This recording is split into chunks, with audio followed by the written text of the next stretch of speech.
piling mo. Aming ligaya na pag may mga api ang mamatay ng dahil sa'yo.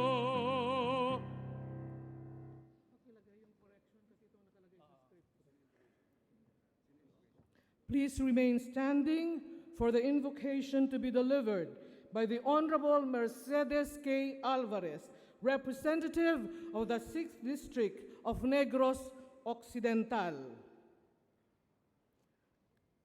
Heavenly Father, our Almighty God, we come before you today and praise you for bringing us together in this August Hall of the Congress of the Republic of the Philippines.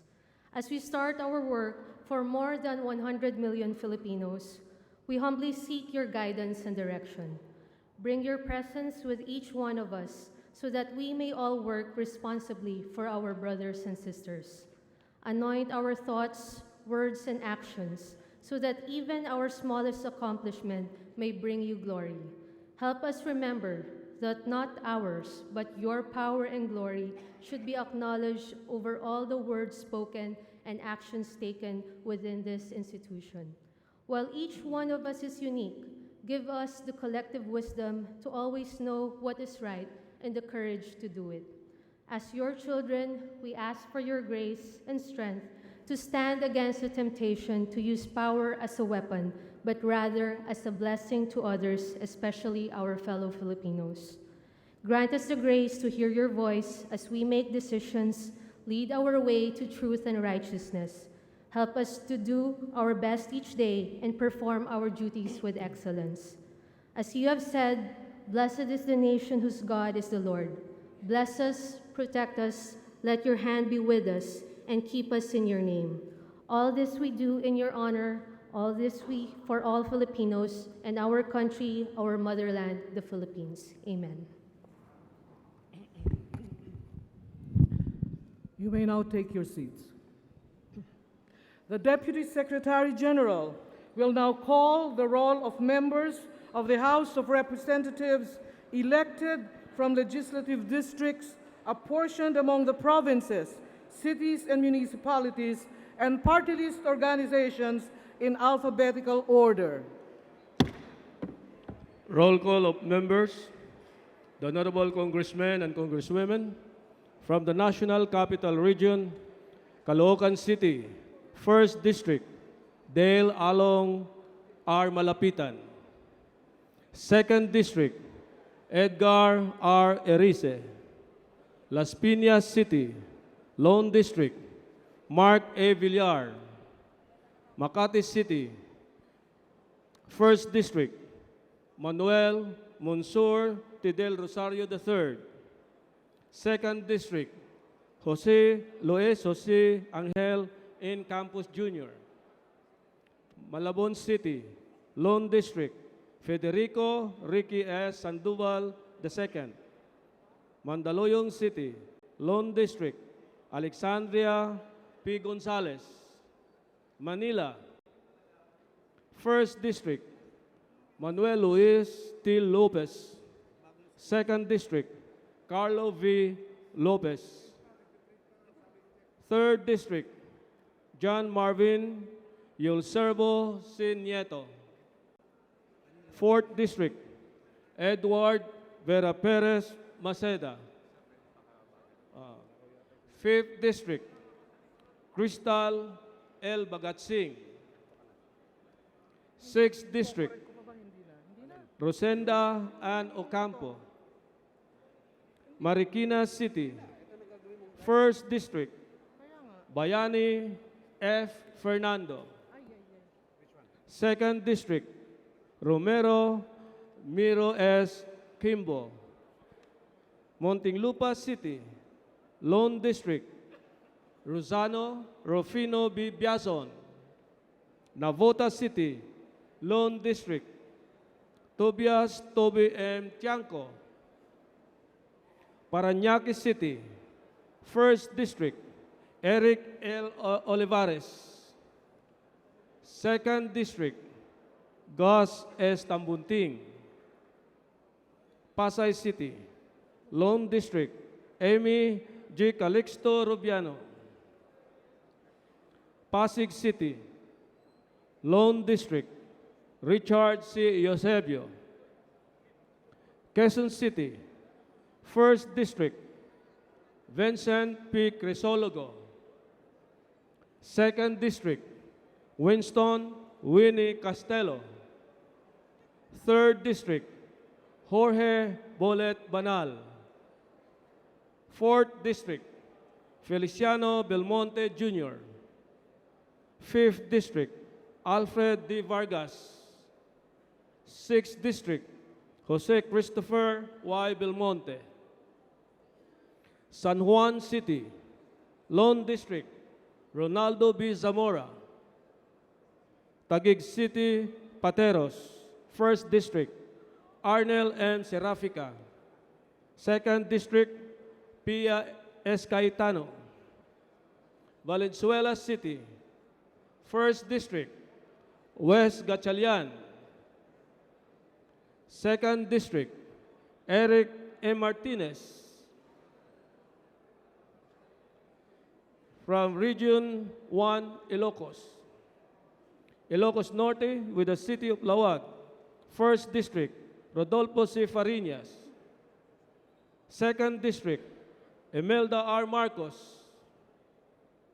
Ilocos Sur with the cities of Vigan and Candon, 1st District, Geogracias Victor D.V. B. Sabillano. 2nd District, Eric D. Singson. La Union, 1st District, Pablo C. Ortega.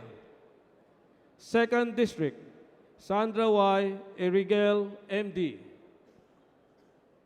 Pangasinan, 1st District, Jesus Boyeng F. Celeste. 2nd District, Leopoldo N. Batawel. 3rd District, Rosemary Baby Arenas. 4th District, Christopher Tov Vera Perez de Venecia. 5th District, Amado T. Espino Jr. 6th District, Marlene L. Primicias Agabas. From Region 2, Cagayan Valley, Batanes, Lone District, Henedina R. Abad. Cagayan, 1st District, Ramon C. Nolasco. 2nd District, Baby Alain Vargas Alfonso. 3rd District, Randolph S. Ting. Isabela, 1st District, Rodolfo T. Albano III. 2nd District, Ana Cristina Sikian Go. 3rd District, Napoleon S. D. 4th District, Maria Lourdes R. Agabao. Nueva Vizcaya, Lone District, Luisa Lloren Cuaresma. Quirino, Lone District, Daquila Carlo E. Cua. From Region 3, Central Luzon, Aurora, Lone District, Villaflor J. Angara Castillo. Bataan, 1st District, Geraldine B. Roman. 2nd District, Jose Enrique Joet S. Garcia III. Bulacan, 1st District, Jose Antonio R. C. Alvarado. 2nd District, Gavini Apple C. Pancho. 3rd District, Lorna C. Silverio. 4th District, Linabel Ruth R. Villarica. Nueva Ecija, 1st District, Estrellita B. Swansing. 2nd District, Micaela S. Bulago. 3rd District, Rosana Ria V. Vergara. 4th District, Magnolia C. Antonino. Pampanga, 1st District, Carmelo B. Lasatin II. 2nd District, Gloria Macapagal Arroyo. 3rd District, Aurelio Dong D. Gonzales Jr. 4th District, Juan Pablo Rimpi P. Bundok. San Jose del Monte City, Lone District, Florida Rida P. Robes. Tarlac, 1st District, Carlos O. Cuanco. 2nd District, Victor A. Yap. 3rd District, Noel L. Villanueva. Zambales, 1st District, Jeffrey D. Conghon. 2nd District, Cheryl P. Deloso Montalia. From Region 4A, Calabarzon.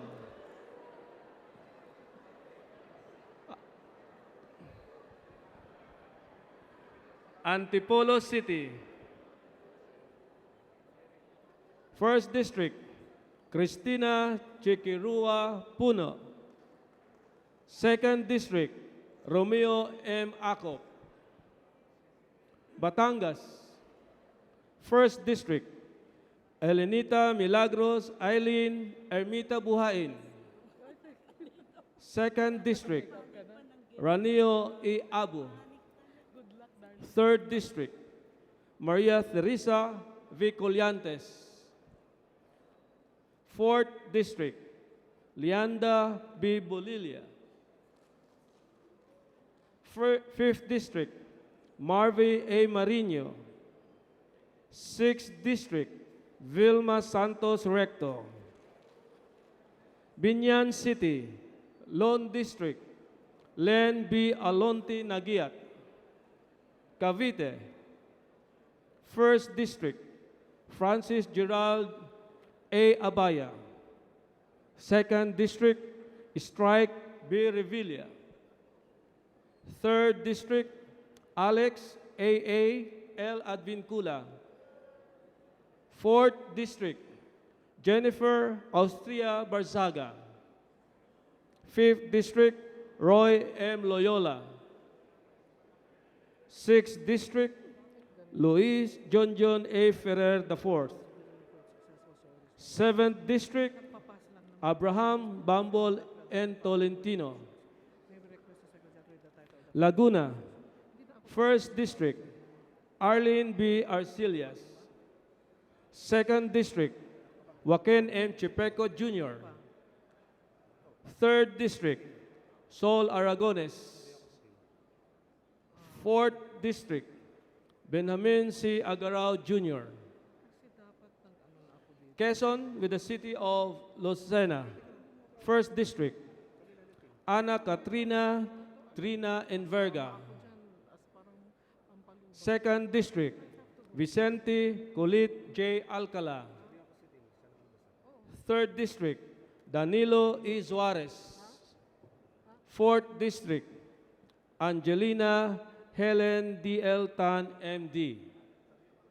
Rizal, 1st District, Michael John R. Duabit.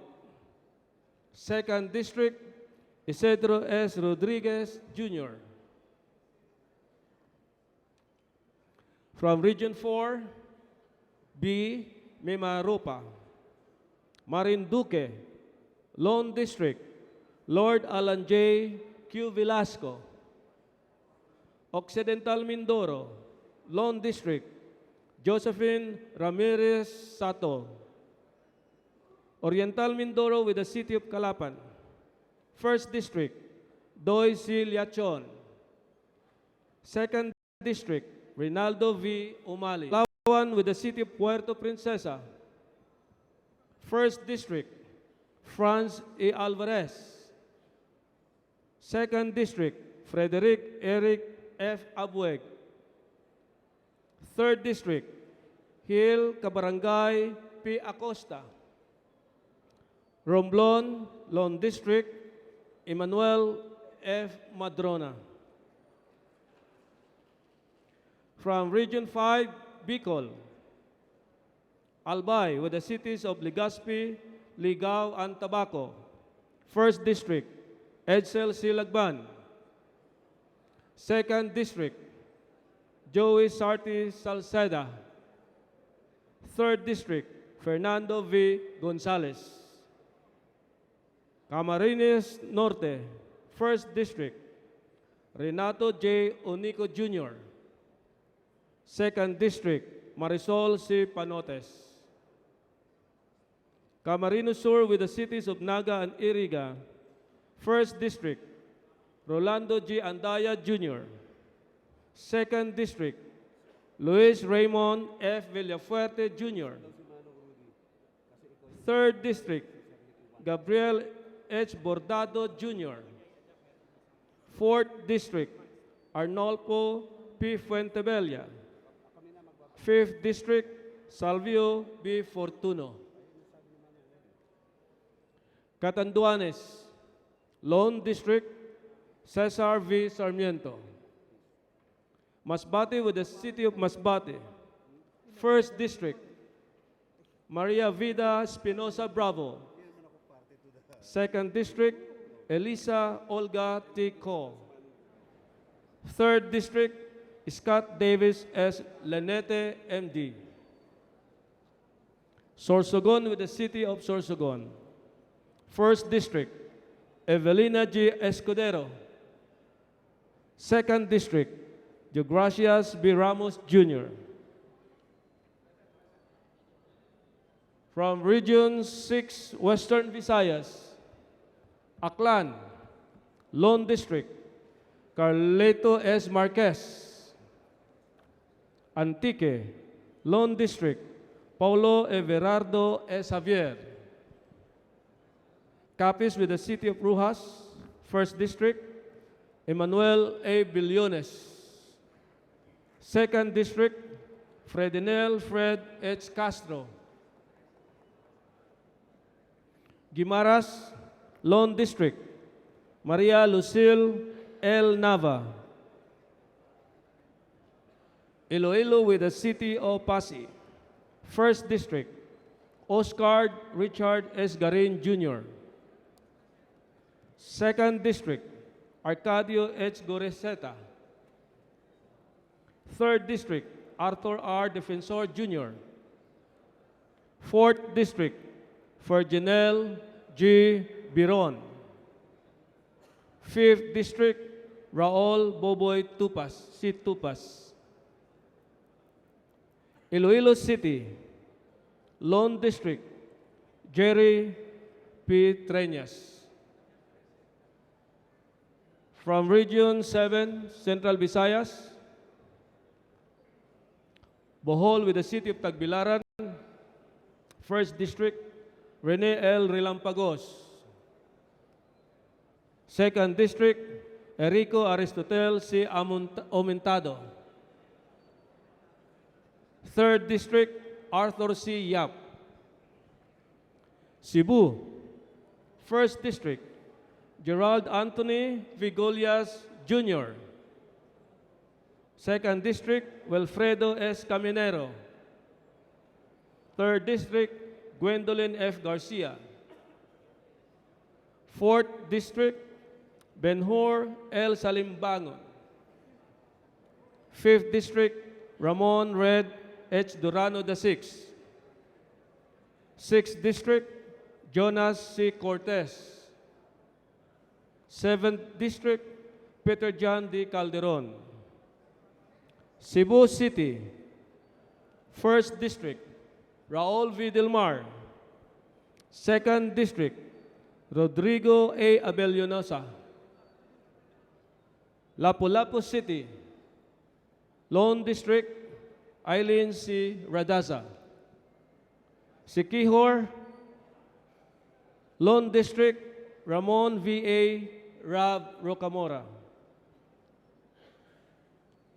From Region 8, Eastern Visayas, Biliran, Lone District, Rogelio J. Espina, MD. Eastern Samar, Lone District, Ben P. Evardone. Leyte, First District, Yeda Marie K. Romualdez. Second District, Henry C. Ong. 3rd District, Vicente Ching, S.E. Veloso. 4th District, Lucy T. Gomez. 5th District, Jose Carlos L. Cari.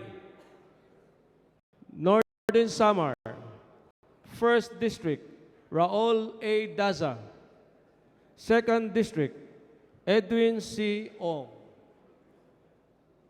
Southern Leyte, Lone District, Roger G. Mercado. Samar, 1st District, Edgar Marie S. Sarmiento. 2nd District, Milagros Mila T. Tan.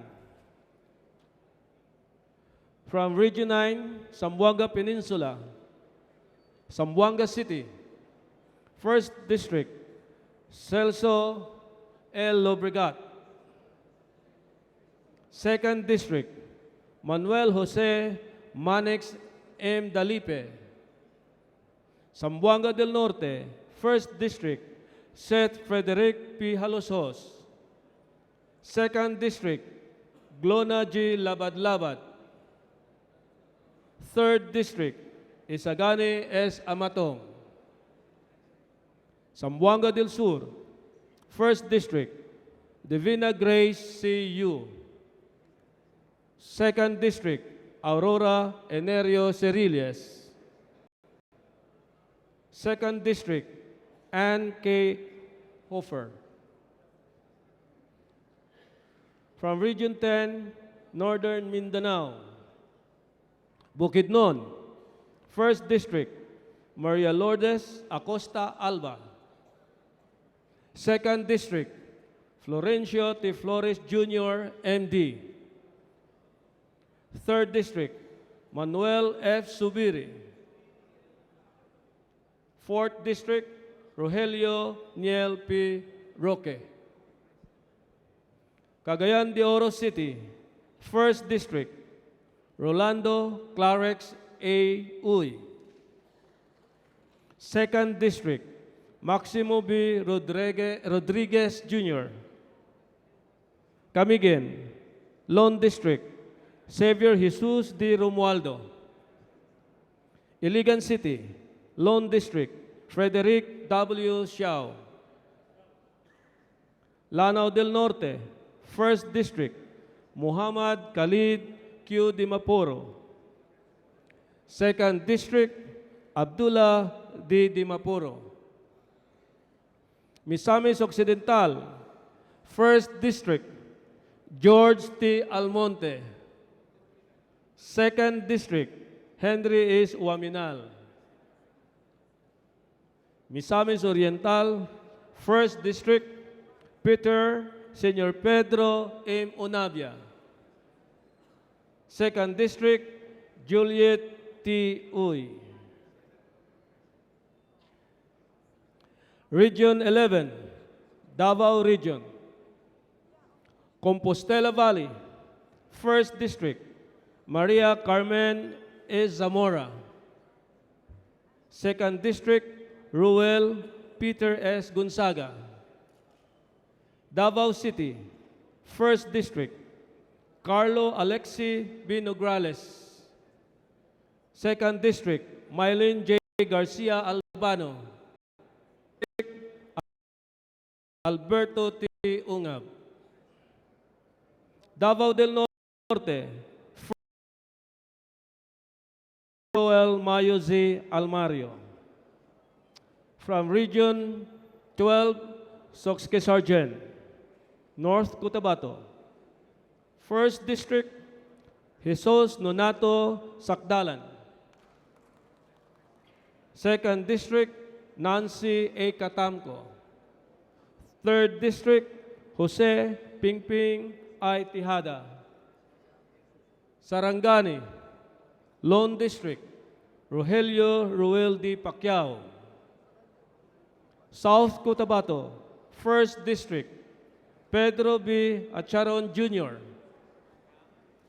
2nd District, Ferdinand L. Hernandez. Sultan Kudarat, 1st District, Suharto T. Mangundadato. 2nd District, Horacio P. Swangsing Jr. From the Autonomous Region in Muslim Mindanao, Basilan, Lone District, Jum J. Akbar.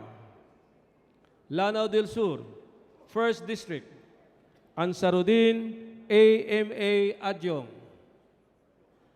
2nd District, Mauyag Jun B. Papandayan Jr.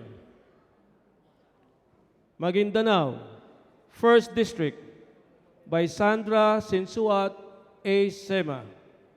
2nd District, Sajid G. Mangundadato. Sulu, 2nd District, Muner M. Arbison.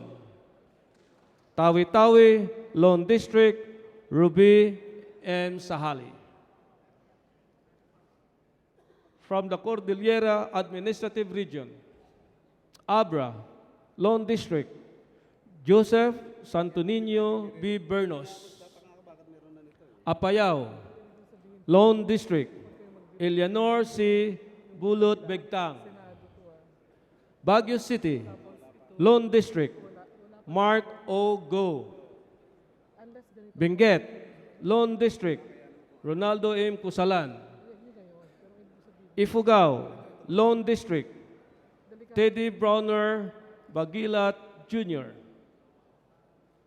Kalinga, Lone District, Allen Jesse C. Mangawang. Mountain Province, Lone District, Maximo B. Dalog. From Caraga Region, Agusan del Norte, 1st District, Lawrence H. Fortun. 2nd District, RP John Ping M. Amante. Agusan del Sur, 1st District, Maria Valentina G. Plaza. 2nd District, Evelyn P. Meliana. Dinagat Islands, Lone District, Kaka J. Bagao. Surigao del Norte, 1st District, Francisco Jose F. Matugas II. 2nd District, Robert H. S. Barbers. Surigao del Sur, 1st District, Prospero A. Pichay Jr. 2nd District, Johnny T. Pimentel. From Negros Island Region, Bacolod City, Lone District, Greg G. Gasataya. Negros Occidental, with the cities of San Carlos, Cadiz, Bago, La Carlota, Silay, Kabangkalan, Sagay, Victoria Escalante, Sipalay, and Himamaylan. 1st District, Melicio J. Yap Jr. 2nd District, Leo Rafael M. Cueva. 3rd District, Alfredo Albi B. Benetis. 4th District, Juliet Marie De Leon Ferrer. 5th District, Alejandro Y. Mirasol. 6th District, Mercedes K. Alvarez. Negros Oriental, 1st District, Jocelyn C. Lim Kai Chong. 2nd District, Manuel T. Sagarbaria. 3rd District, Arnolfo Arnie A. Teves Jr.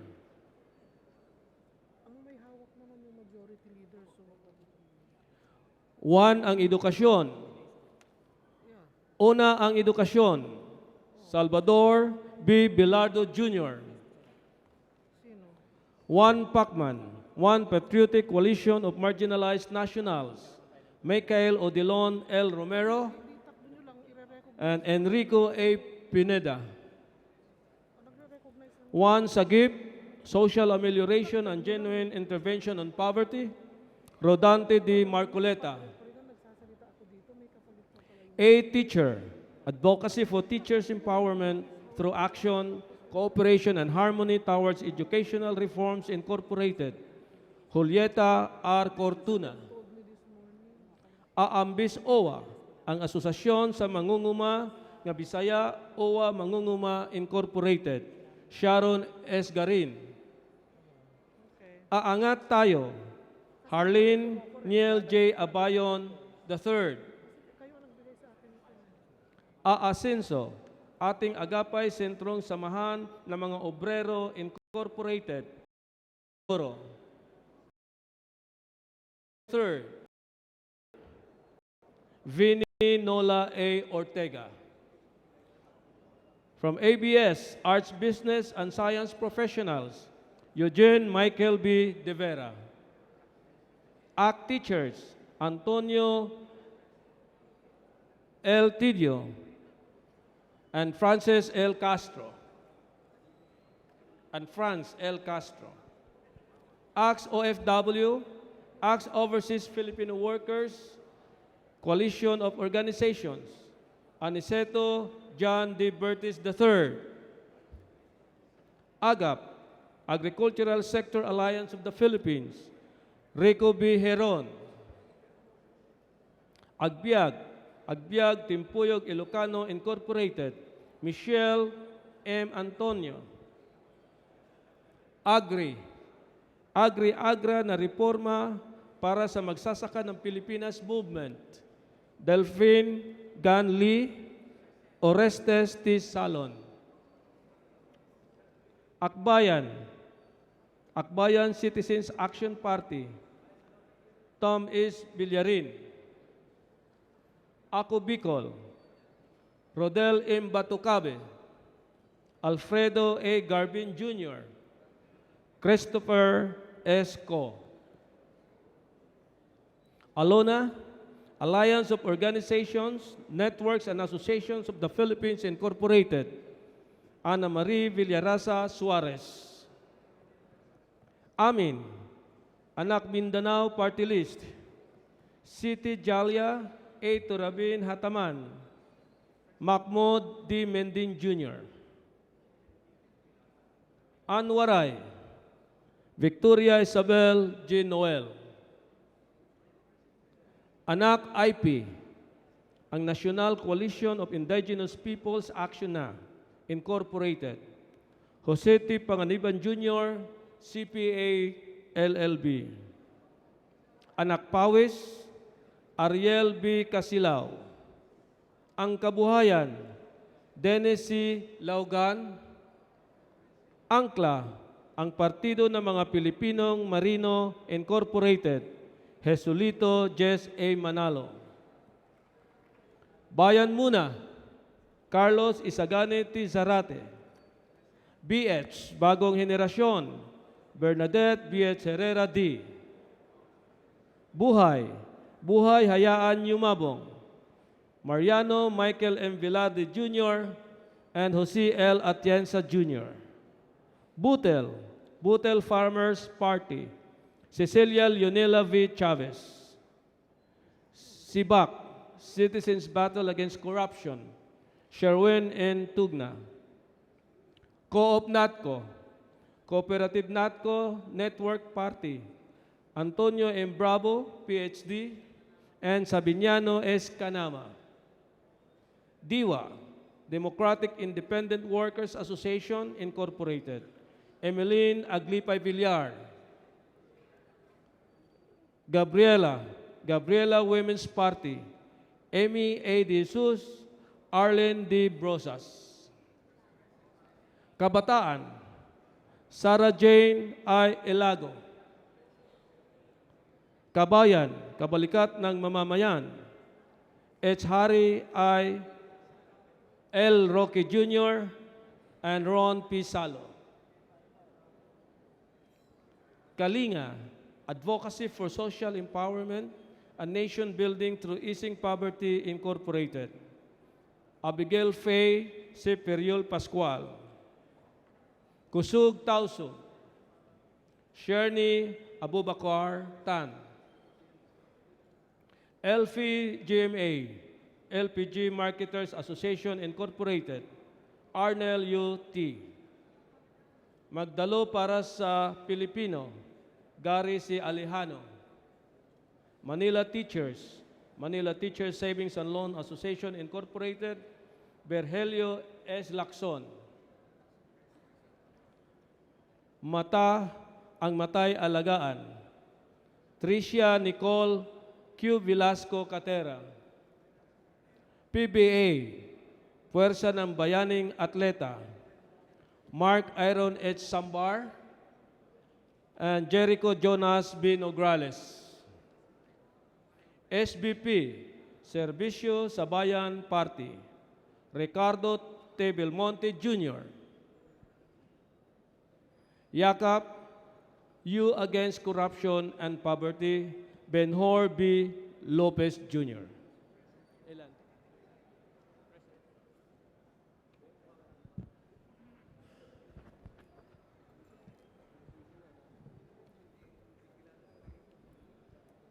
Madam Chair, 285 members responded to the call. There being 285 members who responded to the call, the chair declares the presence of a quorum. To ensure orderly proceedings, the chair designates the Honorable Rodolfo C. Fariñas of the 1st District of Ilocos Norte as acting floor leader. Madam Presiding Officer, I move for the adoption of the rules of the House of the 16th Congress as the provisional rules of the House to govern its proceedings until the adoption of the rules of the House for the 17th Congress, with an amendment to the first sentence of Section 94, Rule 12, entitled Decorum and Debate, to read as follows. Members shall wear proper attire, which is barong Filipino, coat and tie or business attire for men, and Filipina dress or business suit for women, and observe proper decorum during sessions and committee meetings. Is there any objection? The chair hears none. The rules of the 16th Congress of the House of Representatives in the 17th, the rules of the 16th Congress of the House of Representatives is hereby adopted as amended as the provisional rules of the House of Representatives in the 17th Congress. Madam Presiding Officer, I move that we now open the table for nominations for the position of Speaker of the House of Representatives. There is a motion to open the table for nominations for the position of Speaker of the House of Representatives. Madam Presiding Officer,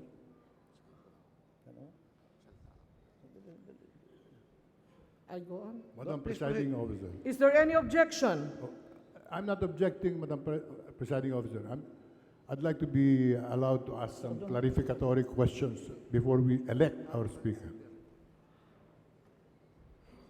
If the majority floor leader would answer, I would gladly appreciate it. But if he wouldn't want to answer, that's his prerogative. Madam Presiding Officer, there is a pending motion, so let us first proceed with the nomination, and after everybody is nominated, then we can answer queries from the floor. My question, Madam Presiding Officer, is May we please prejudicial. proceed May we first. please Is related to request the fact that Proceed before first. we elect our Speaker, the members are made clear on the rules to be followed on the election that we are just about to hold. Wala po naman sigurong masamang liwanagin lamang yung katanungan ng ilan sa amin na nagtatanong na gusto namin ng kaliwanagan. Definitely, Madam Presiding Officer, we will go into that in the proper time, but we are still in the process of opening the table for nominations. So when that is ripe for question, then we will answer. We assure the gentleman that before proceeding to the election, we will answer all their queries. The chair adopts the ruling of the majority leader. May we request the gentleman from party list Buhay to defer asking the question after we have presented the motion for elections or the nomination for Speaker of the House of Representatives is acted upon by the House. We defer to the May answer I- of the Majority Floor Leader, but we reserve our right to ask the question before we hold the election. Madam Presiding it is Officer, I noted. now move that the Madam Speaker, gentleman from the 4th District of Quezon City, Feliciano Belmonte Madam Jr., Speaker. be recognized to make his nomination. Madam Speaker, before we proceed with the approval of the motion of the Majority Floor Leader, may I raise a point of inquiry? What is the point of inquiry of the gentleman? We are now proceeding with the election of the Speaker, and it is in the order of business, Roman numeral number 8, we have here the oath taking of the members of the House. And we are now proceeding with the election of the Speaker. The Speaker is a member of the House, so it is anomalous for us to elect a Speaker who has not yet taken his oath as member. So may we please proceed first with the oath taking of the members before we proceed with the act. Your Honor, under the rules of the House of Representatives as amended, it is the Speaker of the House that administers the oath on the new members of Congress. So it is by parliamentary tradition and practice, and under the rules of the House of Representatives as amended and adopted by this Assembly, that we should first proceed to the nomination and the election of the Speaker of the House of Representatives for the 17th Congress. This is the ruling of the Chair.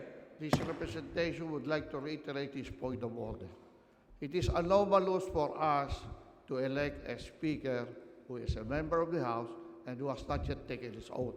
So this representation would like to request and suggest that we first allow all the members to take the oath before we proceed with any elections of the officers of the House. The Chair will respond to the query of the gentleman.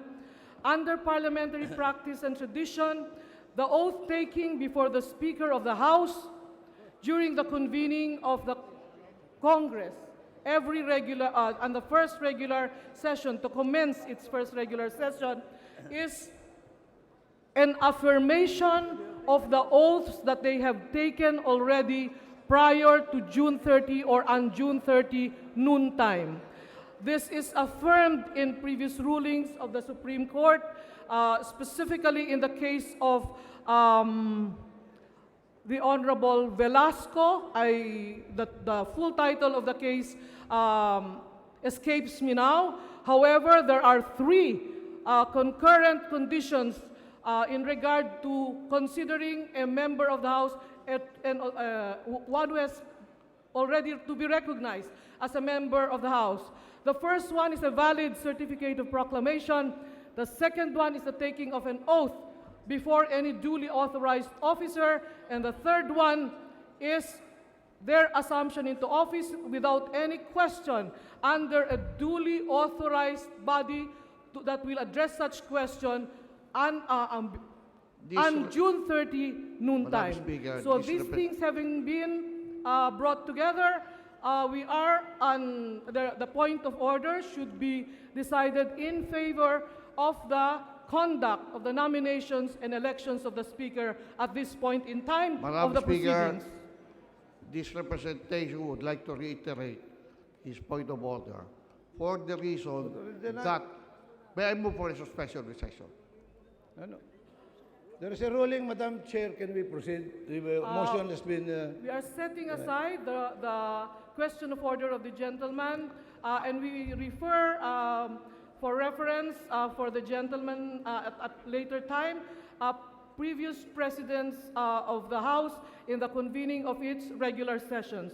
In addition, this is also the highest constitutional privilege because we must organize the House of Representatives before it can proceed with its business for the first regular session of the 17th Congress. The Chair, Madam Speaker, if the Speaker would like to, may I reiterate my point of order? First, Gentleman, we are in an anomalous situation. Why did you put here as part of the order of business oath taking of the members? it is And part, then you have the election of the Speaker before the oath taking of the members. House. that, may I move for the suspension of the session for a few minutes? The suspension of the session takes precedence all other motions. With due respect to the gentleman who has taken the floor and has been recognized, the chair has already explained fully the point of order that has been raised by the gentleman, and we are ruling that we are setting it aside, and we ask that we proceed with the nomination of the Speaker of the House. May I put this into a vote, Madam Speaker? Because I think we just want to place everything in order. May I move for the suspension for a few minutes? What does the Majority Leader say? First of all, the gentleman cited a point of order, but he did not cite any rule which is being violated. In fact, the rules are very clear. It says in Section 1, Rule 1, ito po, Section 1 na nga, kauna-unahan. First meeting and organization of the House. The members shall meet and proceed to the organization of the House on the fourth Monday of July, immediately following their election, at the place designated for the holding of the sessions. The Secretary General of the immediately preceding Congress shall preside, which is happening now, over the inaugural session. So it defines the powers of the acting presiding officer. After the designation of the acting floor leader, which we followed, the body shall proceed to the election of the Speaker. So it's very clear on the rules. Unfortunately, the gentleman is invoking a point of order, but he is the one who wants to digress from our rules. So I think the gentleman is not in order. May we proceed? May I move for the suspension May for I a few request minutes? the floor leader to proceed with the nomination I now of the Speaker move- of the House. I now move, I will now move that we recognize the Honorable Feliciano Belmonte Jr. to make his nomination for the position of Speaker. May I reserve The therefore my distinguished earlier gentleman from the Madam 4th Speaker, District of Quezon City, the Honorable Feliciano Belmonte Jr. is recognized. Madam Speaker, may I reserve my position and discuss it later on at the proper time? The Honorable Belmonte has been recognized. Please proceed, Your Honor. Esteemed colleagues, on behalf of the Liberal Party, it is an honor and privilege today to nominate Representative Pantaleon Bebot Diaz Alvarez as the Speaker of the House of Representatives in the 17th Congress. Bebot is a friend and colleague. We were both members of the 11th Congress. It was then his first term as member of this institution, and he served as Vice Chairman of the Committee on Transportation and Communications. Because of his experience and expertise in the air transportation sector, he was afterwards promptly tapped to lead the Department of Transport, biggest departments in our government, as Secretary under the administration of then President Gloria Macapagal Arroyo, our colleague from Pampanga. The 11th Congress actually marked a milestone in my own career. Two would-be presidents of our republic, President Benigno S. Aquino III and President Rodrigo R. Duterte, voted for my speakership. And more than that, former Speaker Manuel B. Villar and our soon-to-be Speaker, Honorable Pantaleon Bebot Alvarez, likewise registered their vote for me in 2001. As they gave me their unqualified support for my leadership 15 years ago, I stand here in this august chamber to declare my and the Liberal Party's support for the speakership bid of Congressman Pantaleon Bebot Alvarez as Speaker of the 17th Congress. These are indeed exciting and interesting times in the history of our country. The Filipino people have overwhelmingly elected our first president from Mindanao, and the first city mayor directly elected as president on a platform of change. We should grant our incoming speaker that same overwhelming mandate. Many believe that by its very nature, rainbow coalitions are hardest to lead because it is quite seldom that their sense of purpose are converted into action. We have proven this wrong in the recent congresses.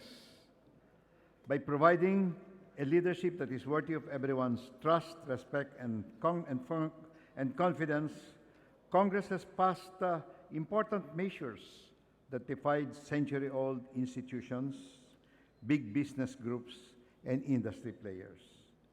It was no mean feat to pass measures that languished in the legislative mills for decades, but the leadership of the 15th and 16th Congress have proven that our colleagues' sense of nationalism and love of country can and will always prevail over one's political and personal interests. In the same vein, I am confident that with his popular mandate, President Duterte's efforts for inclusive governance by opening his cabinet to peoples of different political persuasions will succeed under his firm and strong leadership. The path to change is always wrought with challenges and growing pains. It will not be easy, and neither will it be quick, but it is possible. With our people riding on this quest for change, consensus and compromise will lead our country forward. The Liberal Party of the 17th Congress will be a partner in this change. Our people have given President Rodrigo R. Duterte an overwhelming mandate, and our people expect nothing less from their representatives in this Congress. Speaker Alvarez, a man whom fate and fortitude have favored to return to this House like a phoenix, will ensure that we will all constructively work together with President Duterte towards the achievement of our shared aspirations for this country, for our country, and the betterment of our countrymen whom we all serve. It is thus my distinct honor and privilege as the leader of the Liberal Party in this House to nominate and express my full and unqualified support for the election of Pantaleon Bebot Alvarez, Representative, 1st District of Davao del Norte, as the Speaker of the House of Representatives of the 17th Congress. Maraming salamat po.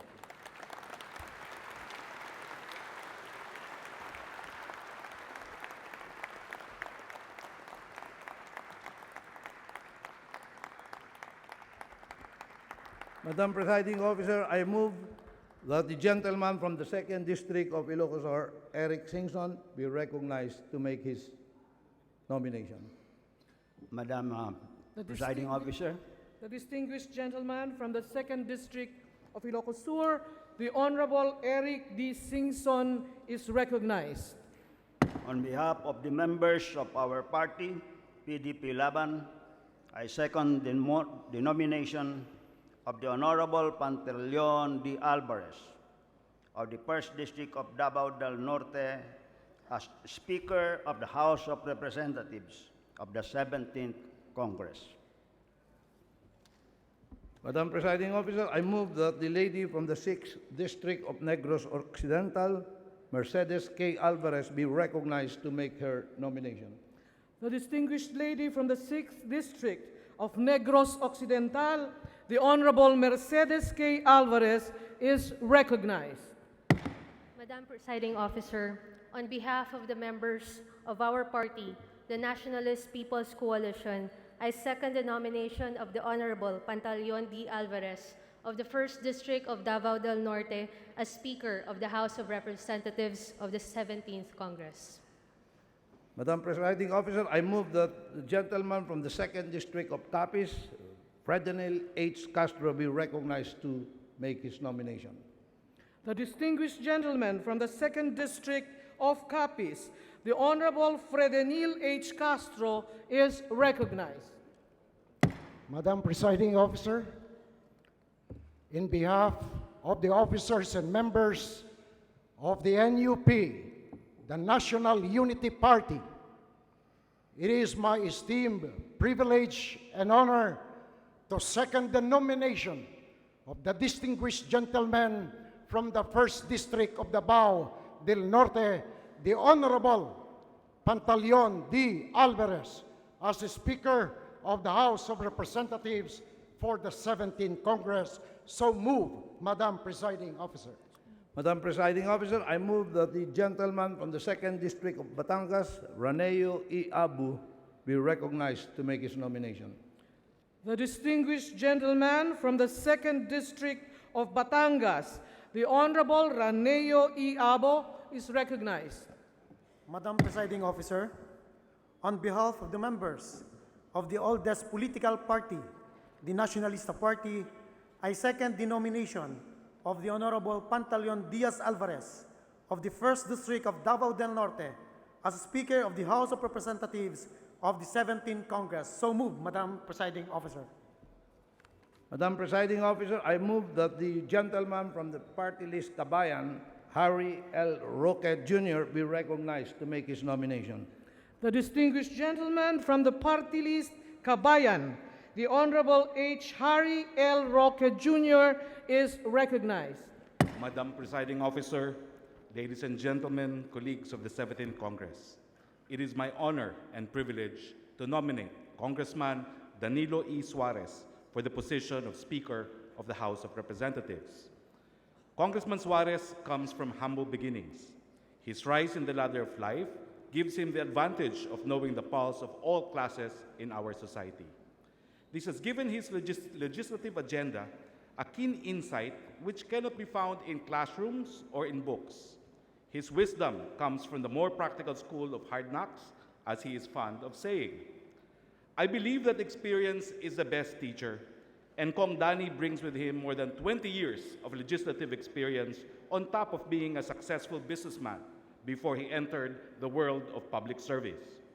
He was chairperson of the Oversight Committee, which monitored and criticized underperforming government agencies.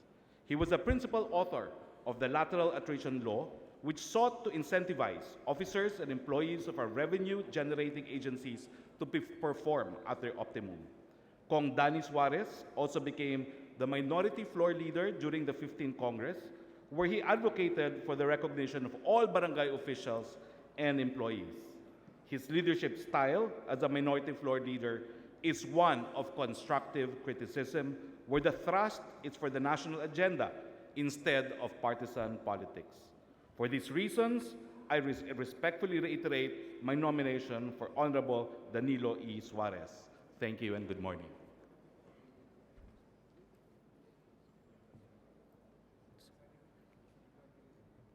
Madam Presiding Officer, I move that the gentleman from the 2nd District of Makati, Luis Angel Campos, be recognized for his nomination. The distinguished gentleman from the 2nd District of Makati, the Honorable Luis Angel Campos, is recognized. Madam Presiding Officer, I second the motion to nominate Congressman Danilo Suarez for Speaker of the House of Representatives. Madam Presiding Officer, I now move that we recognize the gentleman from the 1st District of Northern Samar, Raul Daza, for his nomination. The distinguished gentleman from the 1st District of Northern, the Honorable Apologies for deceased members sound the same.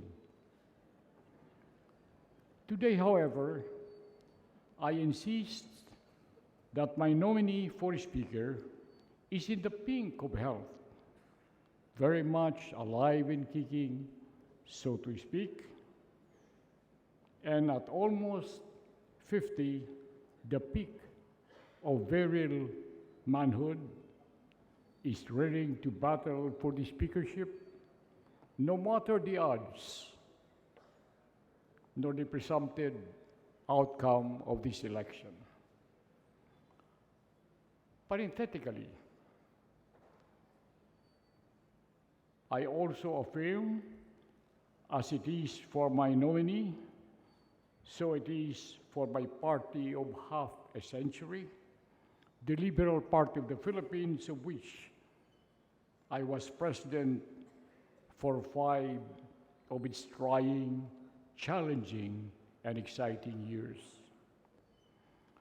Furthermore, I salute this morning the several dozens of House Liberal members in this August Hall who have persevered in our party that we so clearly love and so reverently honor because of its lofty principles and enduring ideals. I am confident that no matter how we individually vote for a speaker today, we will be recognized by our party as members of good standing and as members of the National Executive Council. With singular pride, I make this nomination because it is a first in the history of the House. Today, the Journal will record that for the first time, a member of a so-called cultural minority is nominated to the highest office of this chamber. He hails from Ifugao, one of the provinces composing the Cordillera Autonomous Region. He was born on July 30, 1968, of a father, a retired official of the Department of Agriculture, and a mother, a lawyer. After graduating as salutatorian from high school, he pursued his tertiary education at the University of the Philippines, Diliman, where he finished in 1988 as a Bachelor of Arts in Mass Communication, major in journalism. And while in the university campus, he was an actively involved student leader for progressive causes. After working as an executive assistant in the Department of Environment and Natural Resources, he became a production assistant at GMA Channel 7.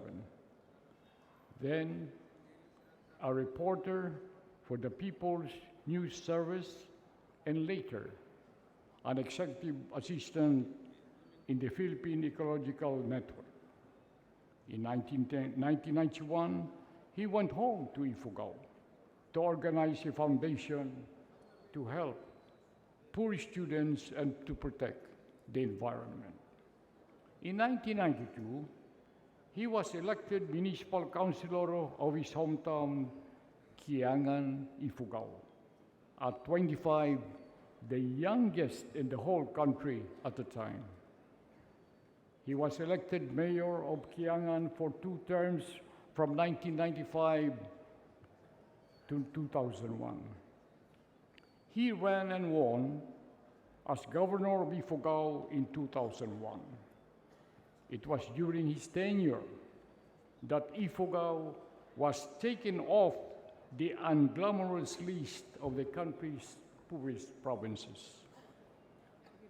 Notwithstanding a heartbreaking narrow loss in his re-election bid in 2004, he relentlessly labored to preserve and protect the cultural treasures of Ifugao, one of which is the world-famous wonder, the rice terraces of Ifugao.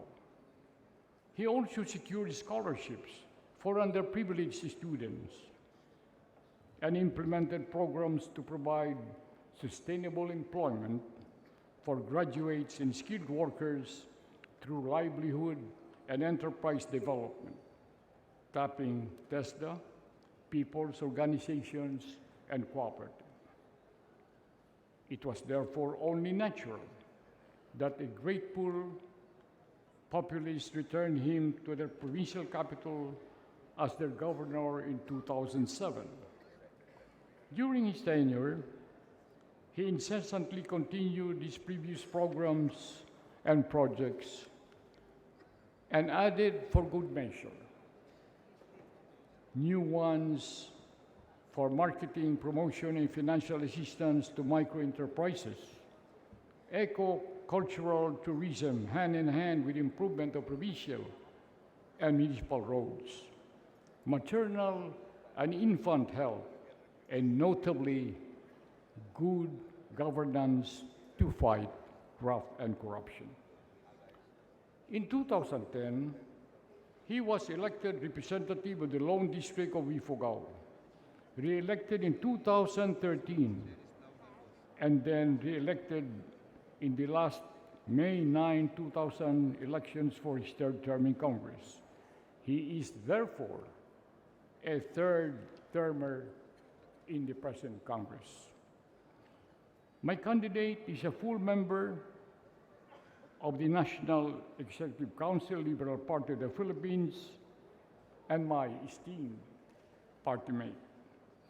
Madam President, Madam Presiding Officer, his complete commitment and pure dedication to the poor of Ifugao transport my thoughts at this moment to the halcyon days of my high school when our English teacher required us to memorize the immortal work of the English poet Thomas Gray, elegy written in a country churchyard. Two of its touching stanzas say, "Let not ambition mock their useful toils, their homely joys and their destiny obscure. Nor grandeur here with this disdainful smile the short and simple annals of the fool. Full many gem of purest ray serene, the dark and fathom caves of ocean bear. Full many flowers born to blush and see, and waste its sweetness in the desert air. But ladies and gentlemen of the House, in curiosity you ask, are there really any unfathomed caves or eye-catching flower gardens in Ifugao? Yes, I assure you, there are. The awe-inspiring Panagawan Caves in Kiangan, as well as the radiant flower gardens of Banawi and Mayoyao, all veritable tourist destinations and objects of my nominee's continuing care and concern. Dahil sa mga tagumpay na inani ng aking kandidato, lalong-lalo na sa larangan ng pagtulong at pag-aruga sa mga dukha at sa mga sawing palad, 10 sa mga naghihikahos ng mga ina't mga sanggol, ako'y walang atubiling ipatala ang pangalan ng aking kandidato sa talaan ng pagka-speaker nitong batasan ito. I sense a lot of regeneration in the current political air, in the media, both traditional and social. Frequent references are made to the fact that the President, the presumptive Senate President, and the presumptive Speaker are all from Mindanao. In fact, a Visayan friend asked me last night why I favor my nominee, who is an Ifugao from Luzon, over the nominee of the supermajority, who is a fellow Visayan from Mindanao.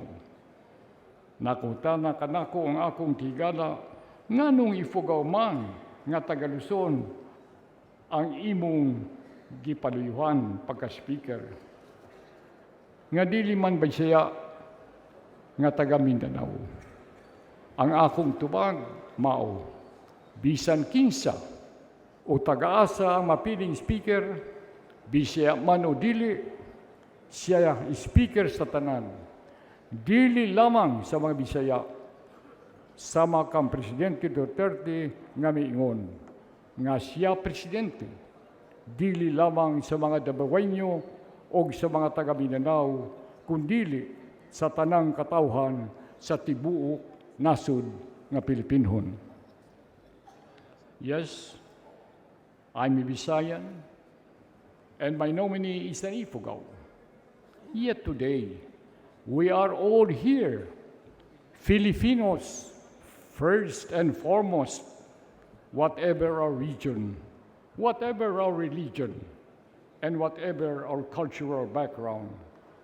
As a Filipino, I stand here today to proudly nominate one, also a Filipino, like of us, all of us today. Madam Presiding Officer, not by mere accident, but rather by sheer intent, our group, consisting of some House liberals and our party list allies, are now contesting the speakership of rule of law and of marks of our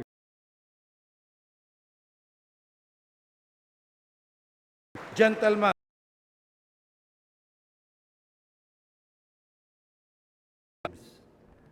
Akbayan believes that in a democratic institution, there should be internal control mechanisms, there should be checks and balances. Akbayan also believes that the marginalized sectors should be at the forefront in the struggle for democracy and freedom. Ako, Bisaya usab, kauban ni Manong Raul Dasa. Ako, gikan sa Davao City. Ug ako, naninguha na bilang usa ka first termer, kinahanglan nato ug usa ka vibrant ug democratic na institusyon. Mituo ako nga karong Kongreso, the 18th Congress, diri nato makita kung unsa katinuod nga ang atong institusyon magahatag og tinuod nga demokrasya ug boses sa kadaghanan. Ang pag-nominate kay Congressman Teddy Bronner Bagilat Jr. usa ka dungog para sa akuha nga taga Davao ug kami sa Akbayan Party List, we second the motion for the nomination as Speaker of Teddy Bagilat Jr. Thank you, Madam Speaker. Madam Presiding Officer, there being no other nominations for the position of Speaker of the House of Representatives, I move that the table for nominations be closed. There is a motion to close the table for nominations for Speaker of the House. Is there any objection? The chair hears none. The motion is carried. Madam Speaker, may I now be allowed to ask my questions that would guide many of us in the election process? The gentleman from the party list, Buhay, is recognized. Thank you, Madam Speaker. My question is very simple. We know that the members of this Congress will elect the Speaker. Would that be correct to assume? That is the motion. Tama po. Sino po ba maghahalal ng minority leader? The question is simple, like the gentleman said, I will refer him to the rules. Nandito po sa rules natin, the majority and the minority. Section 8. Nakalagay po dito, members who vote for the winning candidate for Speaker shall constitute the majority in the House, and they shall elect from among themselves the majority leader. So kami po nasa majority, maghahalal na majority leader namin. Sino po majority? Yung boboto sa nanalo. So it says po, the majority leader may be changed at any time by a majority vote of all the members of the majority. Ito po sagot ng tanong nyo. The minority leader shall be elected by the members of the minority and can be changed at any time by a majority vote of all the minority members. So sino po mag-elect na minority? Natural po, yung minority po ang pipili ng kanilang Pangulo po. Malinaw po yung maghahalal ng majority. Pero nabanggit po nila na ang maghahalal ng minority leader ay members of the minority. Tama po ba yung pagkakaintindi ko? Yun po yung sinabi ko at yun po ang regulasyon. Deklarado po ba tayo kung sino majority at minority rito? Malalaman po natin pagkatapos ng halalan. Dahil ang nakalagay po sa ating regulasyon o sa ating rules, kung sino ang boboto doon sa nanalong speaker, yun ang mga magiging mayorya. So lahat po na hindi boboto sa panalo, minority po sila. So yung matitirang yon, sila mamimili ngayon kung sino ang kanilang magiging pangulo. Dahil iyon ayaw po nilang sumama doon sa mayorya. So sila na bahalang magsabi kung yun po rules natin.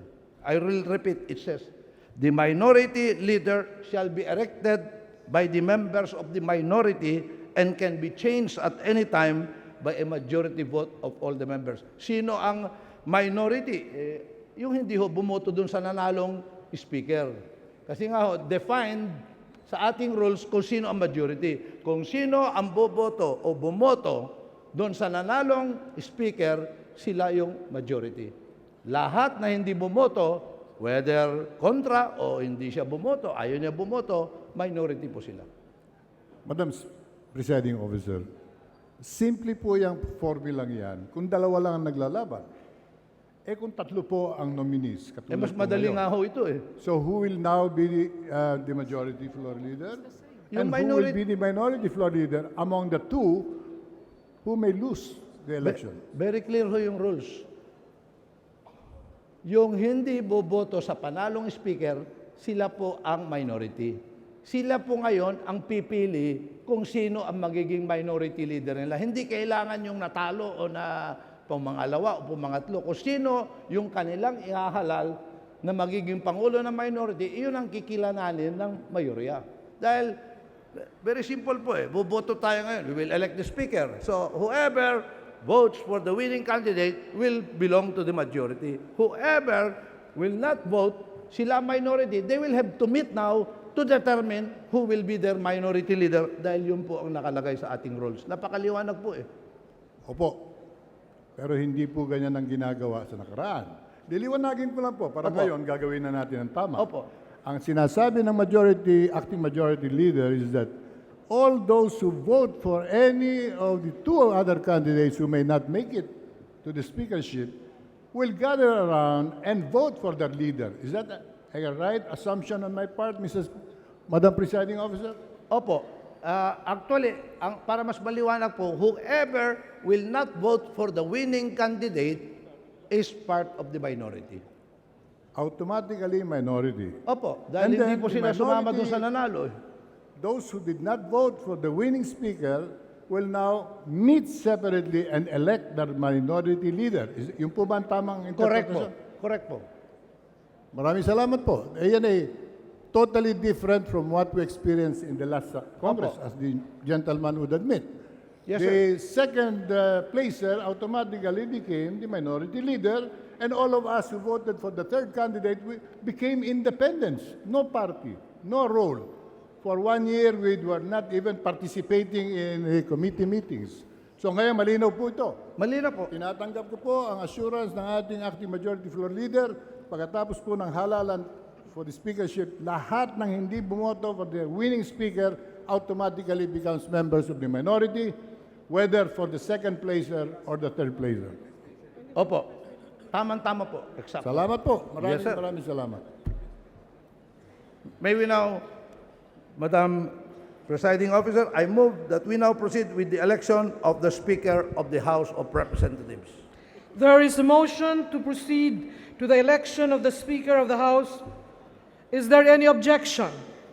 The chair hears none. The election of the Speaker is now in order. The Deputy Secretary General will now call the roll of members. May we request every member to state the name of the candidate you are voting for as Speaker of the House of Representatives upon being called. Roll call vote for the election of the Speaker. Honorable Congressmen and Congresswomen, Abad.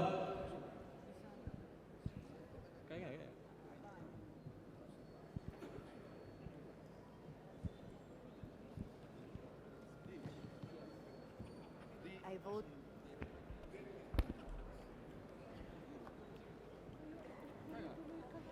Abaya,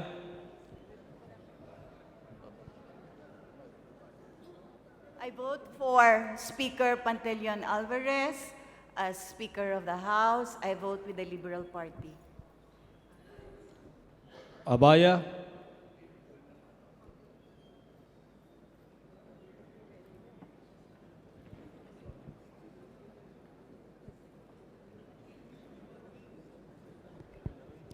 I vote for the Honorable Bebot Alvarez. Abayon,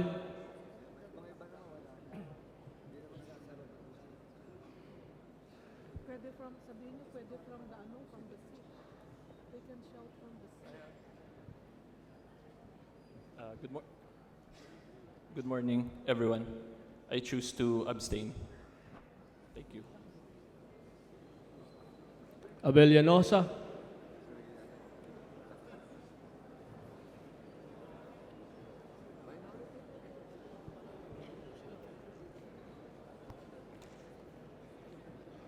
I represent my constituents of the 2nd District of the City of Cebu who voted resoundingly for Rodrigo Duterte as our president. I listened to their voice. I now vote for Pantaleon Bebot Alvarez as Speaker of the House of Representatives. Abu, From the 2nd District of Batangas and member of the Nationalista Party, I vote Honorable Pantaleon D. Alvarez for Speaker. Acharon,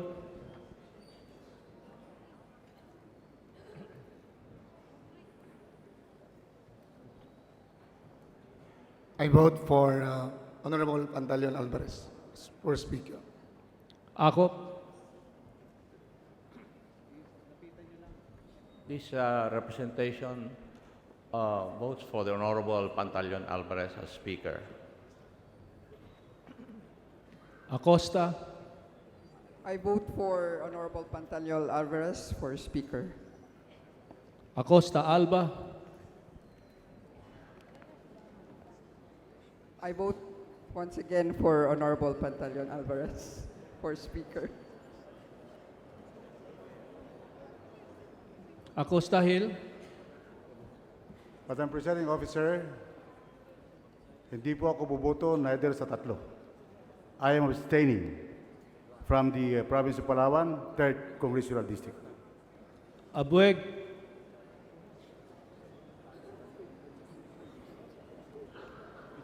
Mr. Speaker, I support and vote Speaker Pantaleon Alvarez for the 2nd District of Palawan.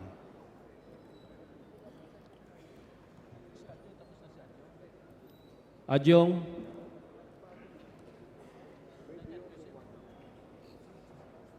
I vote for Bebot Alvarez. Advincula, I vote Bebot Alvarez for Speaker, Mr. Chairman. Agaraw,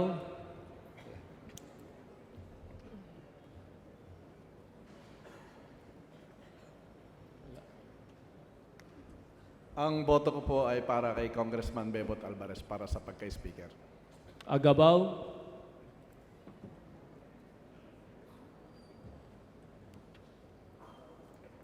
Abstain. Aglipay Villar,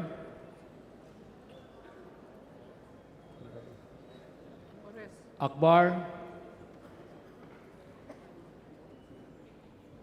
I vote for Honorable Pantaleon Alvarez for a Speaker of the House. Albano, Alcala,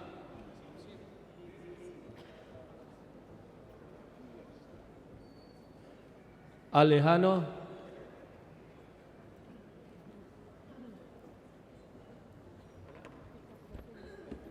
Good morning, everyone. I am the representative of the Magdalo para sa Filipino Party List, and my vote goes to Honorable Teddy Bagilat Jr.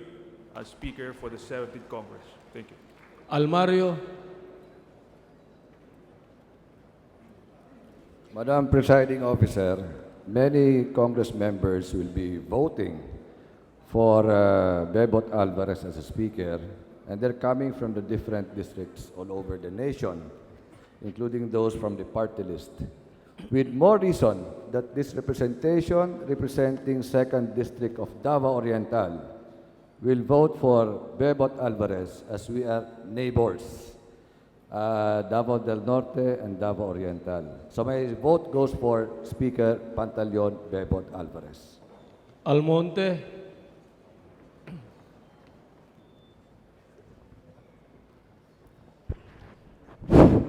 From the 1st District of the province of Misamis Occidental, I respectfully vote in favor of Honorable Pantaleon D. Alvarez as Speaker of the 17th Congress.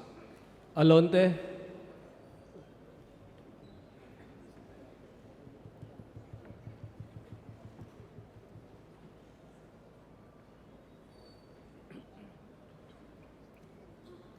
Your Honor, I choose to abstain. Alvarez Franch,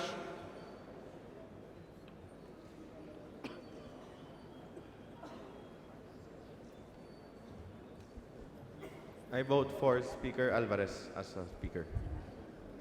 Alvarez Mercedes, I vote for Speaker Alvarez, Madam. Alvarez Pantaleon,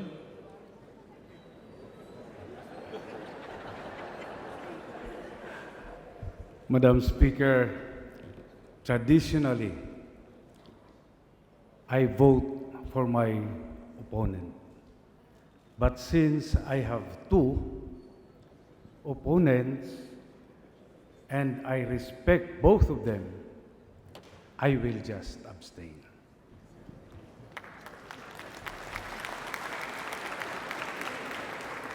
Amante,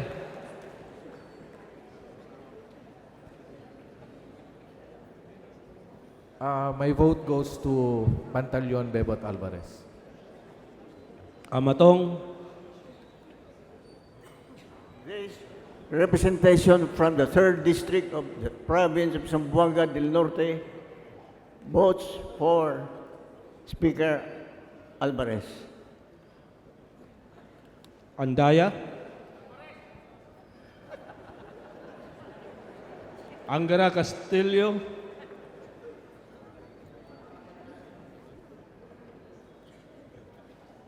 I vote for Mr. Bebot Alvarez. Antonino, On behalf of the 4th District of Nueva Ecija, I vote for Speaker Bebot Alvarez. Antonio,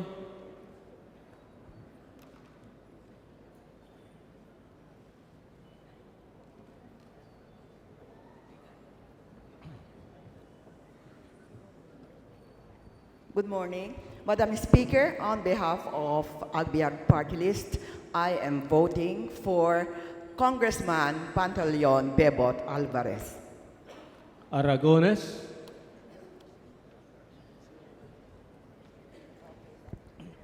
Madam Speaker, pinili kong bumoto ng abstain para sa labanan sa speakership.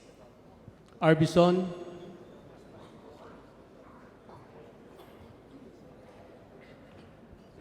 I vote for Pantaleon Alvarez for Speaker. Arcelias,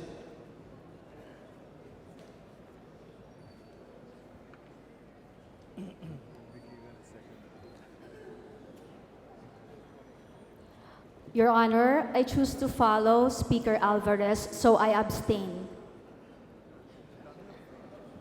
Arenas,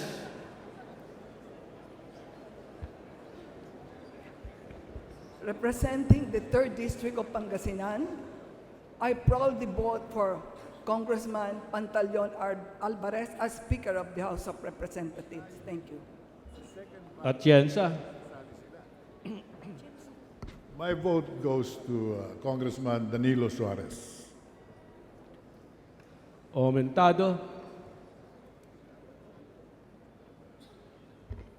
My vote goes to Speaker Alvarez. Bagao, I vote with the Liberal Party. I vote for Congressman Alvarez. Bagatsing,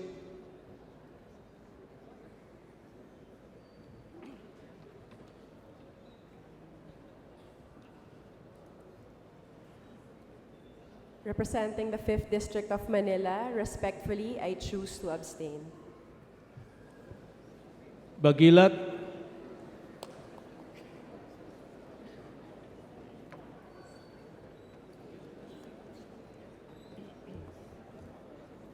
Madam Speaker, as a liberal and as a proud member of the indigenous peoples, I vote for myself, Representative Teodoro Maguila. Banal,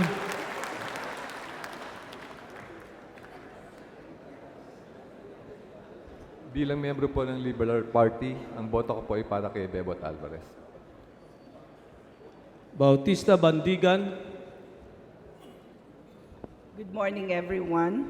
Taga Davao ko, so I vote for Honorable Pantaleon Alvarez. Barbers,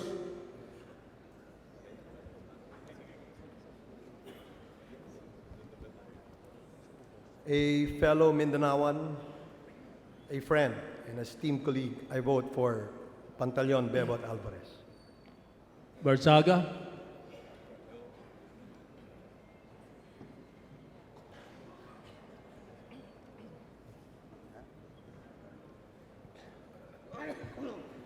I'm voting for Congressman Alvarez as Speaker of the House.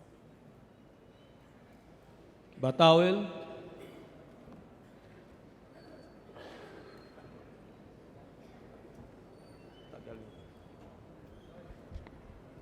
From the 2nd District of Pangasinan, I vote for Congressman Pantaleon Alvarez.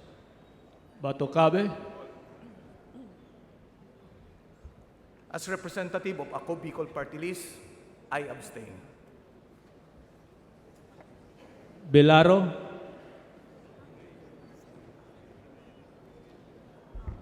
This representation from Una Edukasyon Party List believes that our advocacies can best be ventilated under the leadership of Speaker Pantaleon Alvarez. Thank you.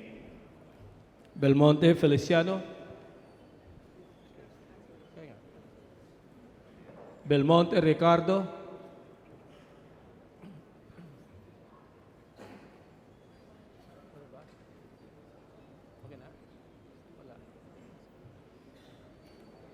Belmonte Jose Christopher, Madam Presiding Officer, as a member of the Liberal Party, I vote for the Honorable Bebot Alvarez as Speaker. Benitez, Bernos,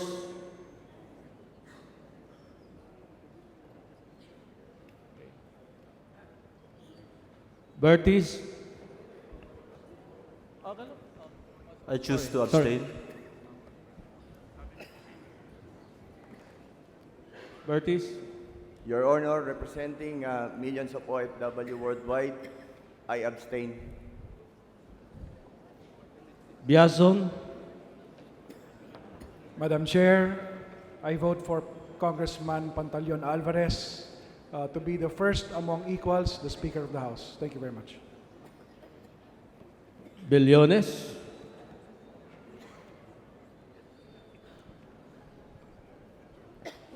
From the 1st District of Capiz, a Liberal Party member, I vote for Teddy Bagilat.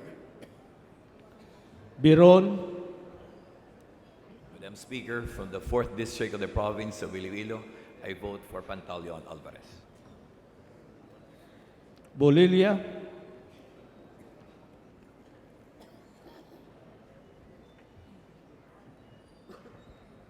Madam Speaker, this representation from the 4th District of Batangas, vote for Honorable Pantaleon Alvarez as Speaker of the House of Representatives. Bondok, The 4th District of Pampanga votes for Bebot Alvarez, Speaker of the House of Representatives. Bordado,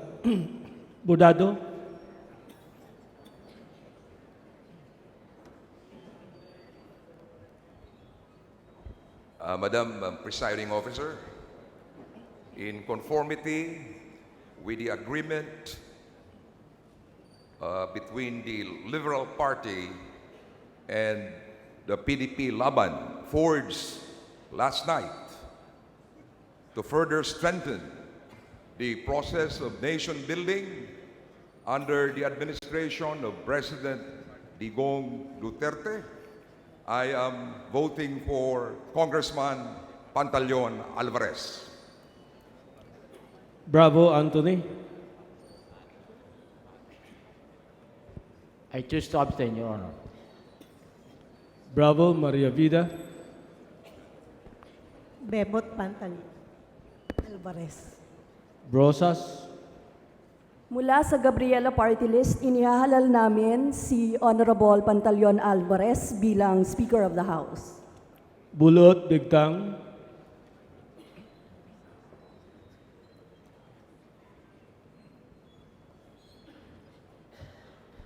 For the province of Apayao, I vote for Congressman Pantaleon Alvarez. Cagas.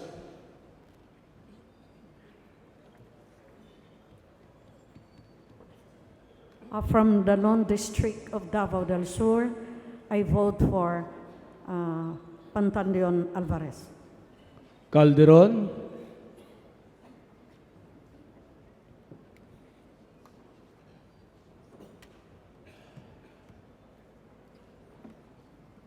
I cast my vote in favor of Pantaleon Alvarez. Calexto Rubiano.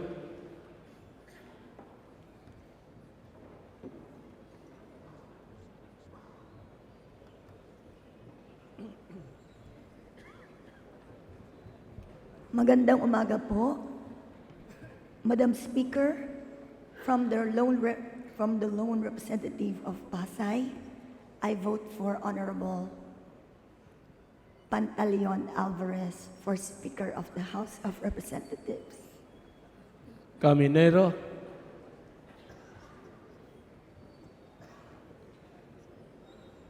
Madam Chair, from the people of the 2nd District of the Province of Cebu, I'm so ordered to vote for Congressman Pantaleon Bibot Alvarez as Speaker.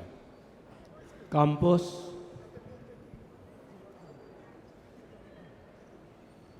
I vote for Congressman Danilo Suarez for Speaker of the House. Kanama. Representing Kopnatko Party List, I vote for Congressman Alvarez as Speaker. Kari. Lady Fifth votes for Representative Bebot Alvarez. Kasilaw. Sa ngalan sa Partido Anak Pawis, taga Davao, akong higala silingan, our vote goes to Pantaleon Bebot Alvarez. Castelo.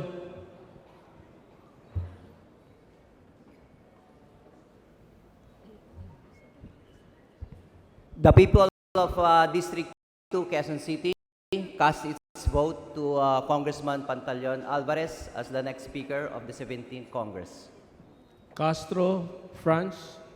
Sa ngalan po ng ACT Teachers Party List, ang aking boto po ay kay Pantaleon Alvarez para sa Speaker of the House. Castro, Fredenil. Madam Presiding Officer, kindly register an affirmative vote for the people of the 2nd District of Capiz in favor of Speaker Alvarez as Speaker of the House of Representatives. Katamko.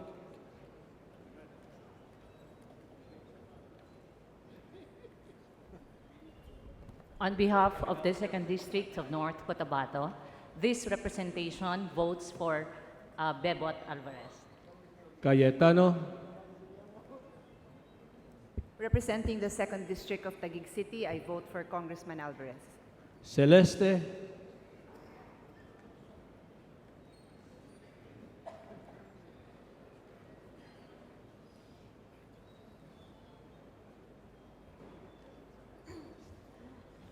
From the 1st District of Pangasinan, I vote Pantaleon Alvarez as the Speaker of the House. Serafica. Abstain, Madam Presiding Officer. Chavez.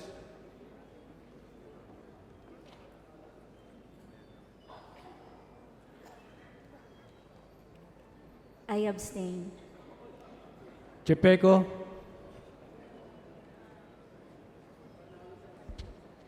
Mula po sa ikalawang distrito ng lalawigan ng Laguna, pinagkakaloob po namin ang aming boto kay Bebot Alvarez para Speaker of the 17th Congress. Ko. Madam Speaker, I abstain.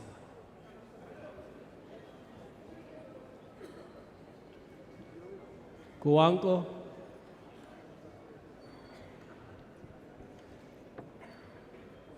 My vote is for Congressman Pantaleon Alvarez. Colliantes.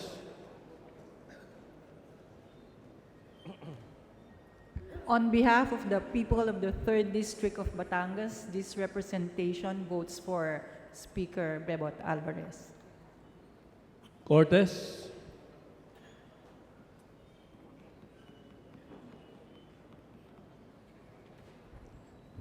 From the 6th District of Cebu, I vote for Congressman Pantaleon Bebot Alvarez as the Speaker of the 17th Congress. Cortuna. Madam Speaker, this representation from the A-Teacher party list choose to abstain. Kusalan.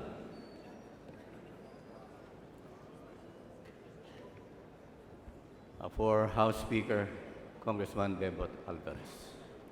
Crisologo.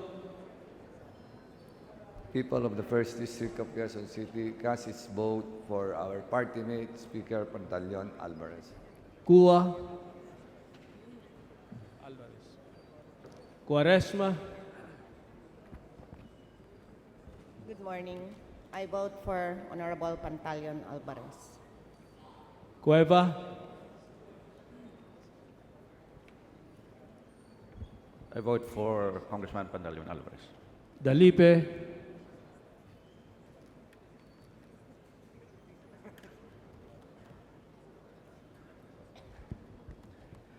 As one of those who signified support to him personally, immediately after the elections, just 2 days after, it will be an honor, Mr. Speaker, as representative of the 2nd District of Zamboanga, I vote for Congressman Pantaleon Bebot Alvarez.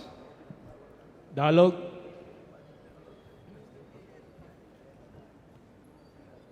Madam Chair, this humble representation from the Lone District of Mountain Province votes for the Honorable Bebot Alvarez as Speaker of the 17th Congress. Daza. Teddy Bagila Jr. De Jesus. Ang representasyong ito mula sa Gabriela Women's Party ay bumoboto para kay Pantaleon Bebot Alvarez. De Leon Ferrer.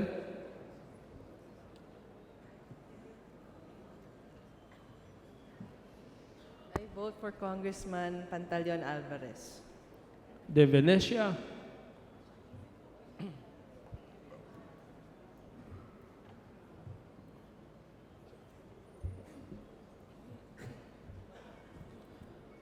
Representing the proud people of the 4th District of Pangasinan and as a proud member of the Liberal Party, I vote for Representative Pantaleon Bebot Alvarez. De Vera.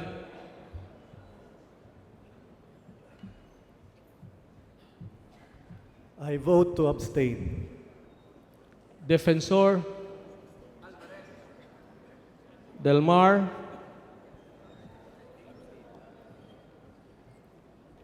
Pursuant to the coalition agreement signed between PDP Laban and the Liberal Party, of which I am a member, I vote for Pantaleon Alvarez. Del Rosario.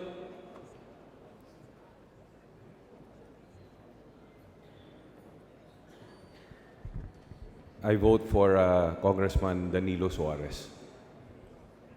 Del Oso Montalia.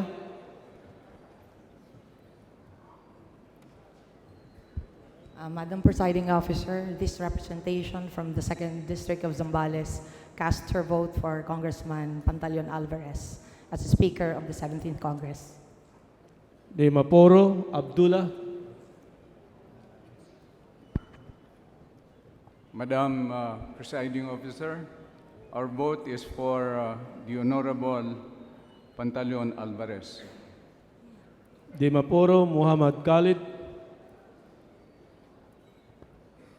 On behalf of the 1st District of Lanao del Norte, my vote is for Bebot Alvarez.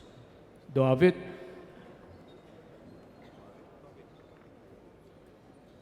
First District of Rizal votes for Speaker Alvarez. Dorano the Sixth.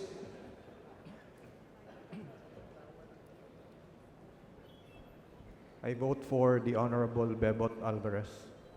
D. I vote for the Honorable Alvarez. Elago. This representation from Kabataan Party List votes for the Honorable Alvarez as House Speaker. Enerio Cerillas.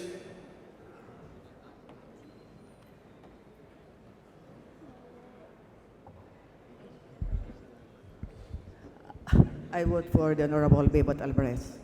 Enverga. Representing the 1st District of Quezon, I vote for Speaker Alvarez. Erice.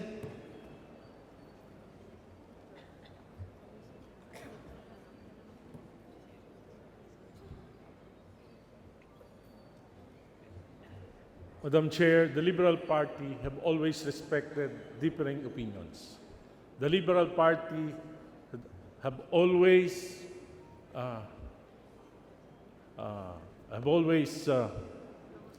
respected the opinions of individual members. And I believe that critical thinking is imperative towards the achievement and advancement of the democratic processes. I believe that Congressman Teddy Bagilat can provide that. Thank you. Erigel.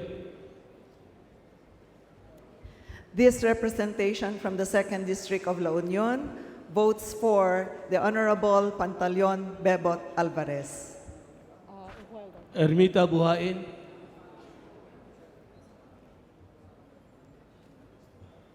From the 1st District of Batangas, this representation votes for Honorable Pantaleon Alvarez. Escudero.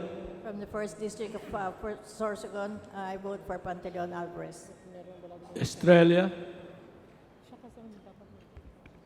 To ensure the success of the Duterte administration, the Abono Party List votes for Congressman Pantaleon Bebot Alvarez as Speaker of the House of Representatives. Thank you. Espina. Madam Chair, on behalf of the proud people of Biliran Province, this humble representation supports the speakership of the Honorable Bebot Alvarez as Speaker this 17th Congress. Thank you. Espino.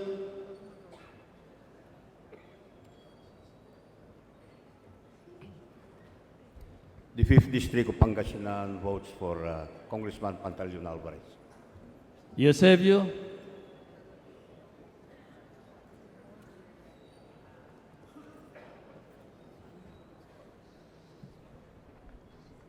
Representing the Lone District of Pasig City, I abstain. Evardone. Madam Presiding Officer, colleagues, the Lone District of the Province of Eastern Samar votes Alvarez. Fariñas. Fernando. Mga kagalang-galang, ako po ay sa kagalang-galang Pantaleon Alvarez. Ferrer.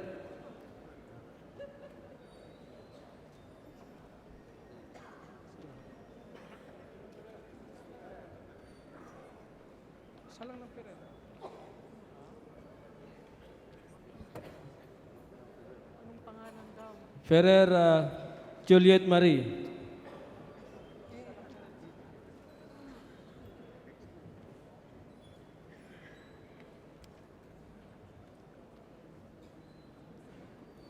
already casted my vote for Congressman Pantaleon Alvarez earlier. Ferrer Luis Junjun. Mula po sa alam na distrito ng lalawigan ng Cavite, ang boto po namin ay para kay Speaker Pantaleon Alvarez. Feriol Pascual. As the representative of Kalinga Party List, I abstain. Floyrendo. Second District of Davao del Norte votes for Pantaleon Alvarez. Flores. Representing the second district of Bukidnon, I vote for Pantaleon Alvarez. Fortun. Ito isa. Gikan sa Butuan City of Las Nieves, ang akong boto para kang Honorable Bebot Alvarez.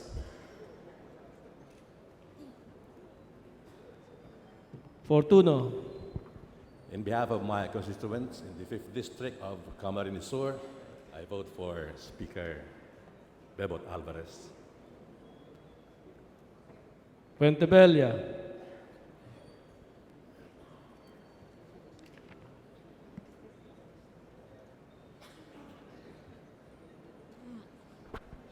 I cast my vote for the Honorable Alvarez. Garbin. This representation from a Bicol party list, choose to abstain. Garcia Gwendolyn.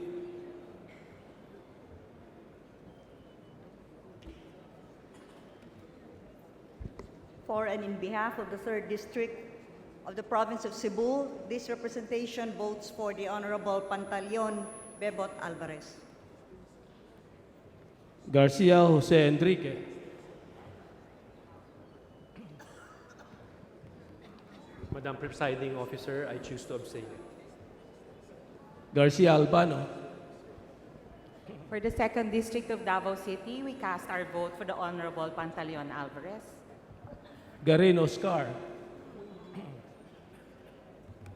Wala ka nang hanapin pa, Bebot Alvarez. Garin Sharon.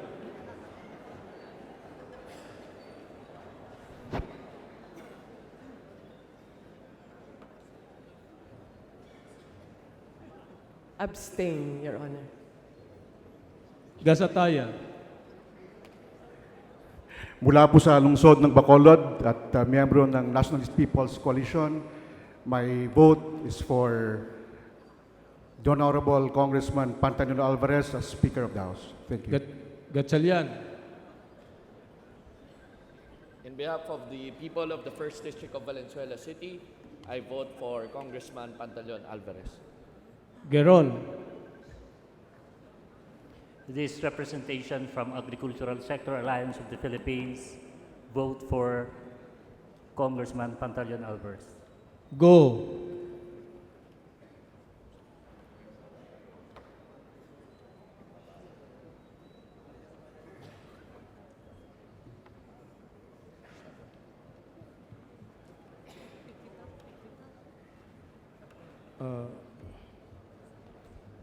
Madam Chair, this representation from the 2nd District of Isabela votes for Honorable Pantaleon Alvarez. Go Mark. From the Lone District of Baguio City, this representation votes for Congressman Pantaleon Alvarez as Speaker of the 17th Congress. Gomez.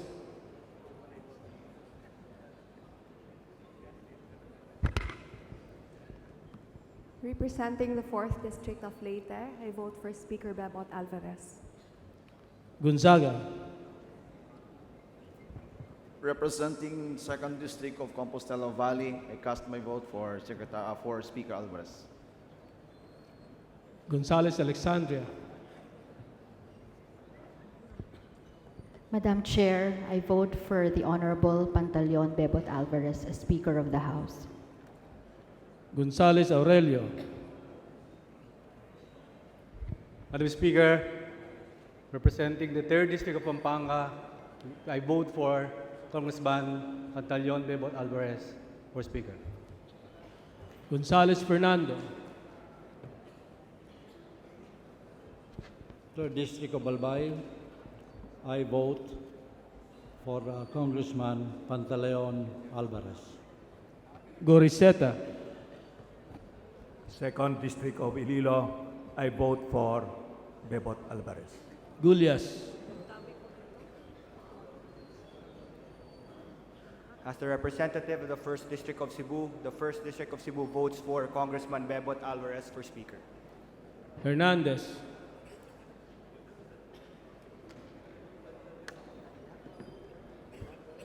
On behalf of the 2nd District of South Cotabato, I cast my vote for my friend, fellow Mindanaoan, and my fraternity brother, Congressman Pantaleon Bebot Alvarez. Herrera D.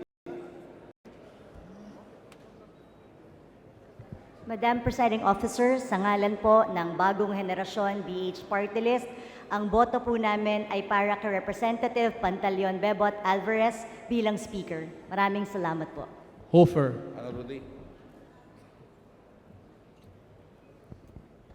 This representative from Mindanao, specifically the 2nd District of Zamboanga, Sibugay, votes for Pantaleon Bebot Alvarez for House Speaker. Haloshos.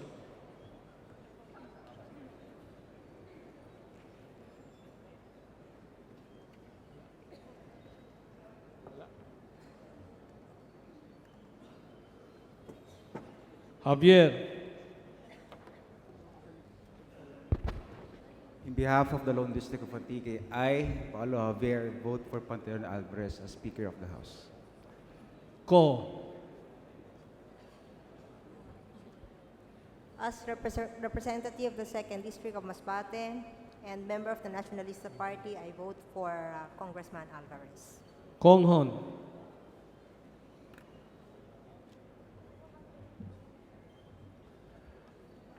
Mula po sa unang distrito ng Zambales, kasama po ang bayan ng Subic at Olongapo City, ang boto po namin ay para kay Pantaleon Alvarez. Labad-labad.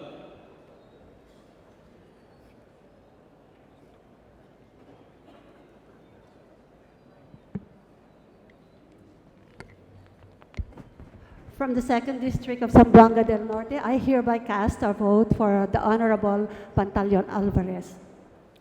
Lacson. The representation of Manila Teachers Party List, the vote goes to Pantaleon Alvarez. Lagman.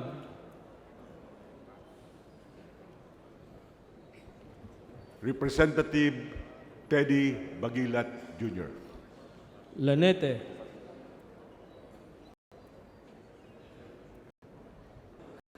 Sorry. The people from the 3rd District of Masbate vote for Speaker Bebot Alvarez. Laugan. From Ang Kabuhayan Party List, I vote for Speaker Alvarez. Thank you. Lasatin. Bilang representante ng Primero Distrito ng Pampanga, ang boto ko po ay kay Pantaleon Alvarez. Liachon.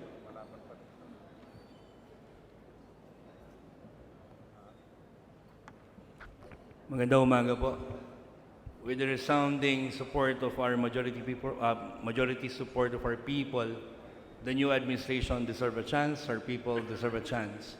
To actualize those dreams for a better country, we need a better, viable, and critically approved House of Congress.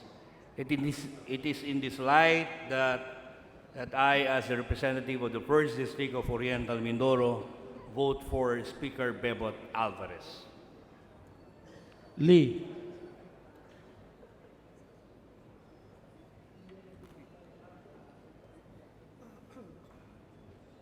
From Agri Party List, I vote for Congressman Danilo Suarez.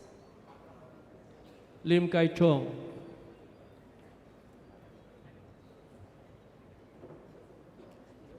From the Liberal Bloc and the Visayas Bloc, joining the majority, I vote for Pantaleon Alvarez. Lobregat. For and in behalf of the 1st District of Zamboanga City, I will vote for a friend, a colleague from the 11th Congress, a fellow Mindanaoan, Pantaleon Bebot Alvarez. Lopez Benhur,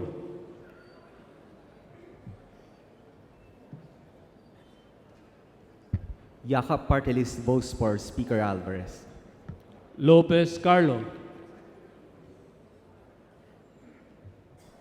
Second District, Tondo, Manila votes for Pantaleon Alvarez. Lopez Manuel, From this humble representation from the First District of the City of Manila, Tondo, proudly votes for Congressman Bebot Alvarez as Speaker of the 17th Congress. Loyola,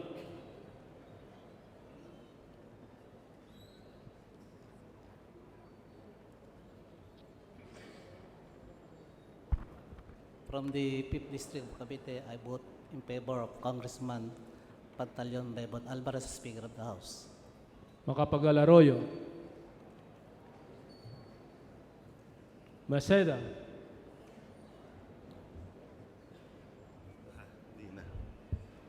Mula po sa ika-4 distrito ng Maynila, ang representansyon nito ay moboto kay Congressman Pantaleon Alvarez bilang Speaker ng mababang kapulungan ng Kongreso. Maraming salamat po. Madrona,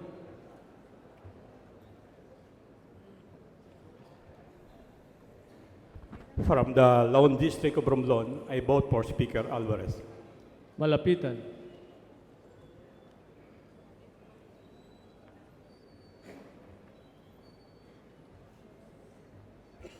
The First District of Caloocan votes Congressman Alvarez.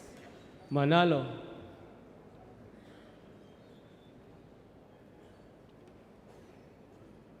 On behalf of Angla Party List, the maritime sector, we vote for Congressman Pantaleon Alvarez.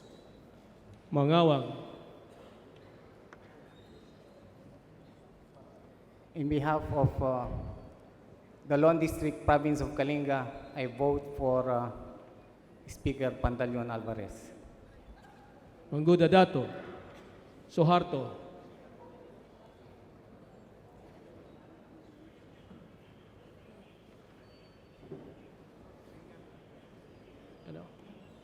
Manguda Dato, Sajid,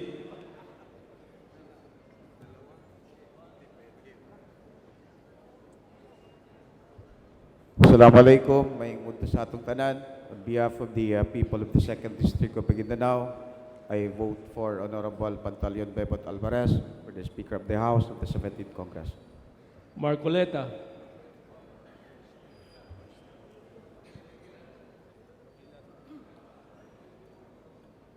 Marcos,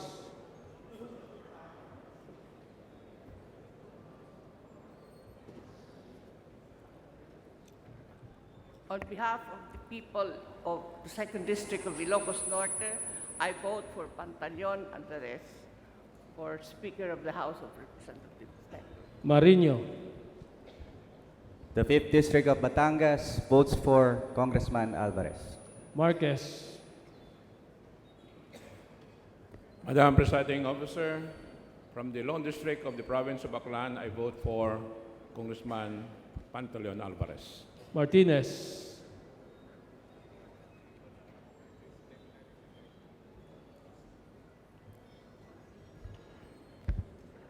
From the 2nd District of the City of Valenzuela, and from the PDP Laban, as one of the original 3 who won the last election, my vote goes to Congressman Bebot Alvarez. Matugas,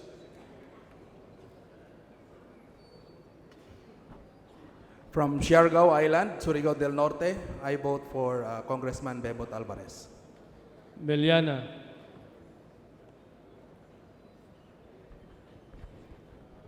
From the 2nd District of Agusan del Sur, I vote for Congressman Pantaleon Alvarez.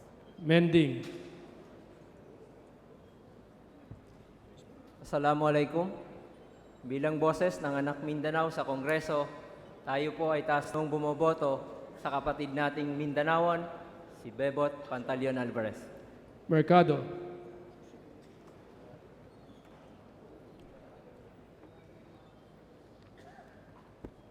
From the province where our President Rodrigo Roa Duterte was born and baptized, Southern Leyte, goes to our friend, best friend and kumpare, Speaker Pantaleon Bibot Alvarez.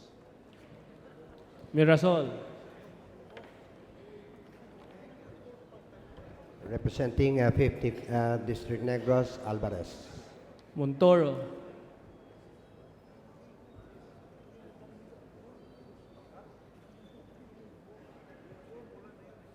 In behalf of Ascenso Party List, I choose to vote Congressman Alvarez for the 17th Congress.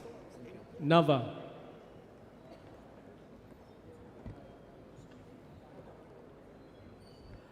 This representation from the Lone District of Guimaras votes for the Honorable Pantaleon Alvarez. Nieto. Mula po sa ikatlong distrito ng Maynila, I vote for Congressman Pantaleon Alvarez. Noel. Nograles Jericho. The PBA party list votes for Pantaleon Bebot Alvarez as Speaker of the House of Representatives. Nograles Carlo. From the 1st District of Davao City, I vote for the representative of the 1st District of Davao del Norte, the Honorable Pantaleon Bebot Alvarez as Speaker of the 17th Congress. Nolasco.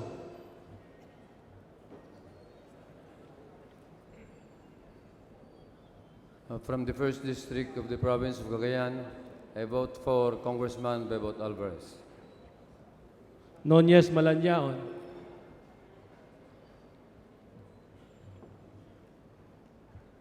From the 1st District of Davao Oriental, my vote goes to Honorable Pantaleon Bebot Alvarez. Uamina.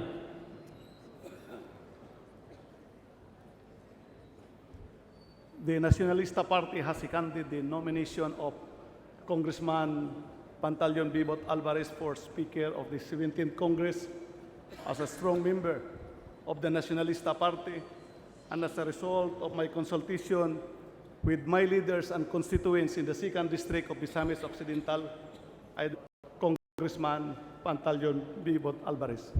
Ocampo.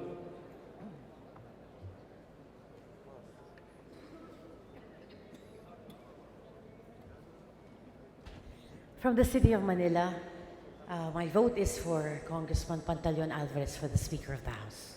Olivares.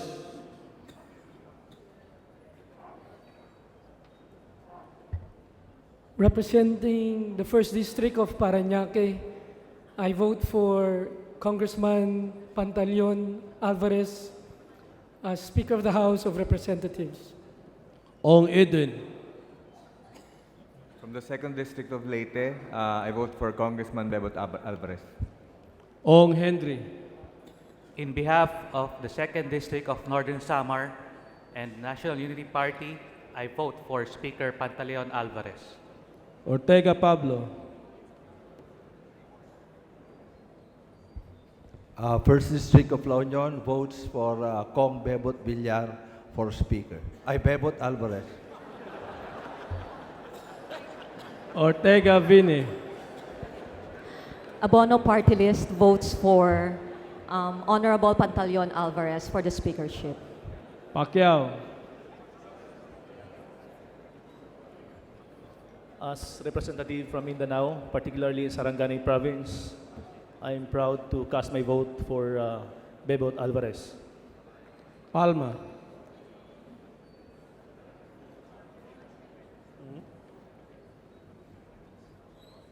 This representation from the 1st District of Zamboanga Sibugay votes for Congressman Pantaleon Alvarez. Mula sa ikalawang distrito ng Bulacan, I vote for Speaker Pantaleon Bebot Alvarez. Paduano. From among the Gold Party List, I vote for Speaker Pantaleon Alvarez. Panganiban. Anak IP Party List votes for Congressman Pantaleon Alvarez. Panotes.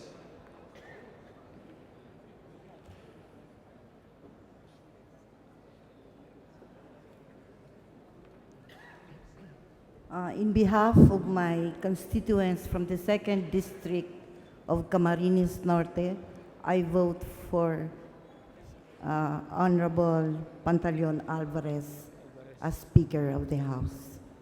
Papandayan.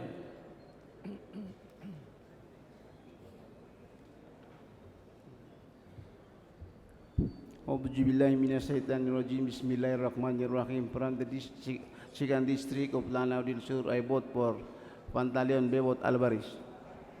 Pichay. This representation's vote goes to Pantaleon Alvarez. Pimentel.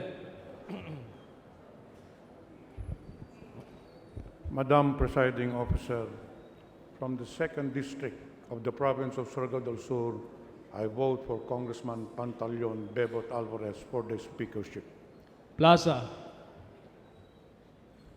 Honorable Alvarez. Primicia Sagabas.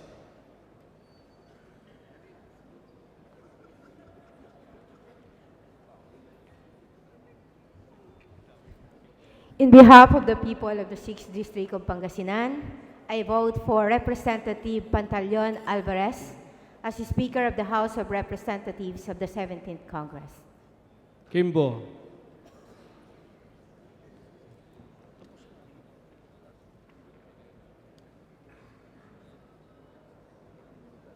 Pineda.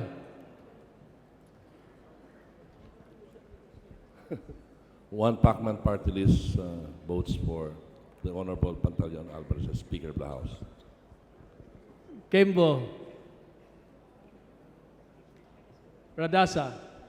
From the people of the Lone District of Lapu-Lapu City, we confidently give our vote to the representative of the 1st District of Davao del Norte, Congressman Pantaleon Alvarez. Ramirez Sato.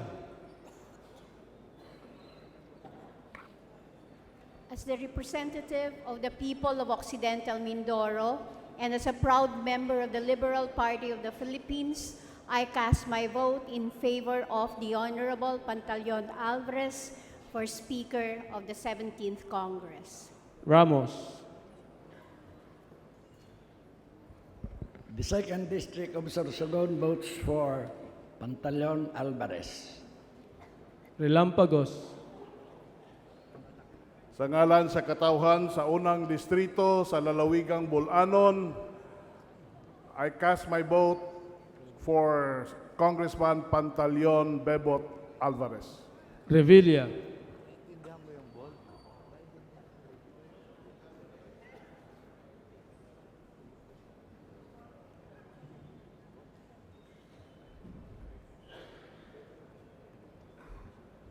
In behalf of the City of Bacoor, 2nd District of Cavite, I cast my vote in favor. I cast my vote in favor of Congressman Pantaleon Alvarez. Rua Puno. On behalf of the 1st District of Antipolo, I cast my vote for Pantaleon Alvarez for Speaker of the House. Robes. Sa ngalan po ng lungsod ng San Jose del Monte, Bulacan, kami po ay bumoboto para po sa ating kongresista, Pantaleon Bebot Alvarez. Rocamora.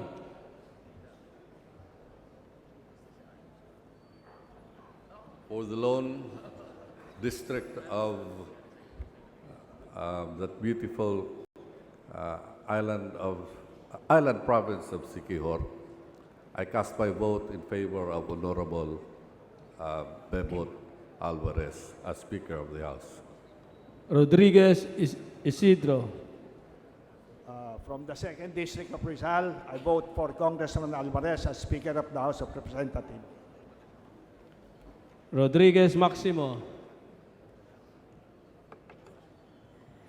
For and in behalf of the people of the 2nd District of Cagayan de Oro, this presentation votes for Congressman Pantaleon Alvarez. Roman. Bilang representante ng unang distrito ng Bataan at miyembro ng Partido Liberal ng Pilipinas, ang hinahalal ko po ay si Congressman Pantaleon Alvarez. Romero. On behalf of One Pacman Party List, the Mindanao Bloc and the Neophyte Party List Bloc, I vote for Speaker Bebot Alvarez. Romualdez. From the 1st District of Leyte, I vote for Speaker Alvarez. Romualdo. This representation votes for the Honorable Pantaleon D. Alvarez. Roque Rogelio.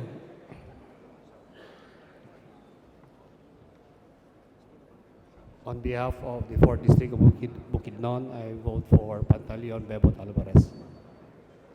Roque Hari. Consistent with my earlier nomination, I vote for Congressman Danilo Suarez. Sakdalan.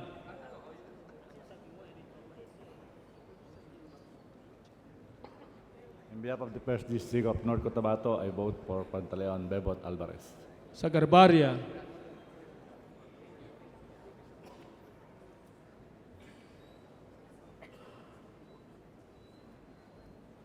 Madam Presiding Officer, coming from the 2nd District of Province of Negros Oriental, I vote Alvarez. Sahali.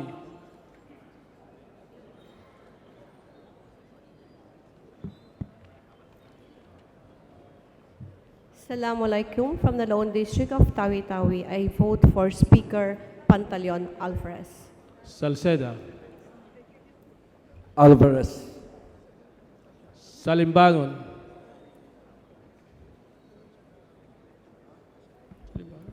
Sa ngalan sa mga Sugbuanon sa 4th Distrito o isip senior member sa National Unity Party, akong dungog ang pagsuporta sa kandidatura ni Congressman Bebot Alvarez pagka-speaker. Salo. Ron P. Salob, Kabayan Party List, along with the Neophyte Congressman Party List, vote for the Honorable Pantaleon Alvarez. Salon.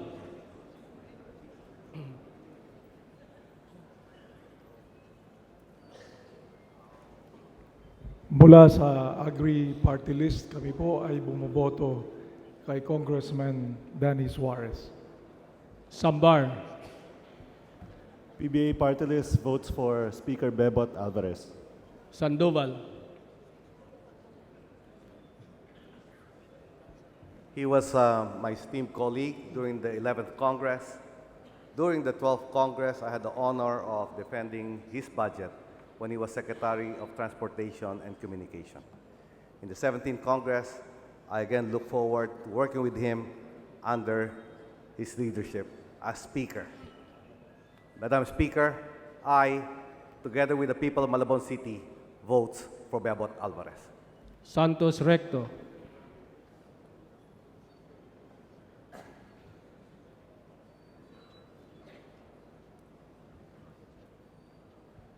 Mula po sa Lipa City, 6 na distrito ng lalawigan ng Batangas, ang boto ko po ay para kay Honorable Pantaleon Alvarez bilang Speaker ng 17th Congress. Sarmiento Cesar. Representing the Lone District of Catanduanes, I vote in favor of Congressman Bebot Alvarez as Speaker of the House. Sarmiento Edgar.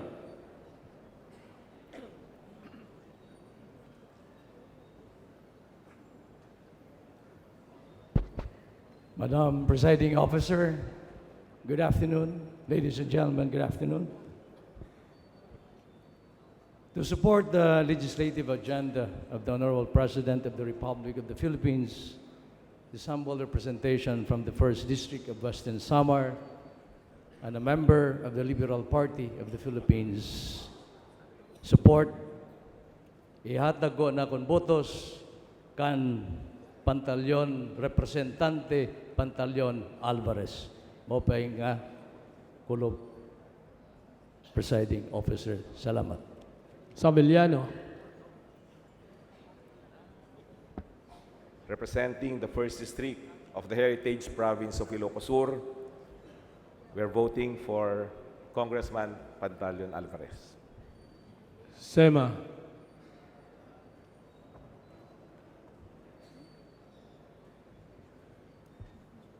Assalamualaikum.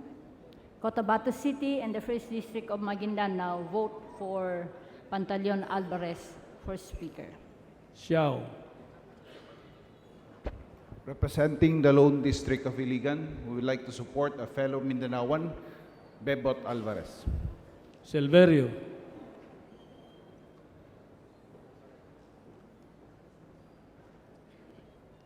Singson. I vote for the Honorable Pantaleon Alvarez. Swansing Estrelleta.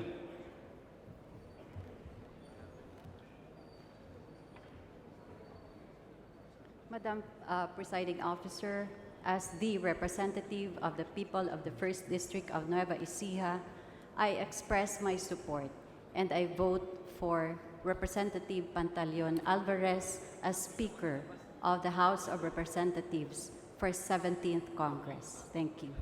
Swansing Horacio.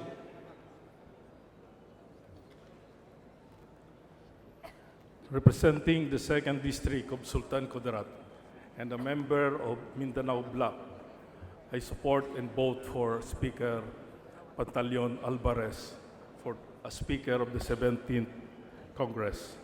Suarez.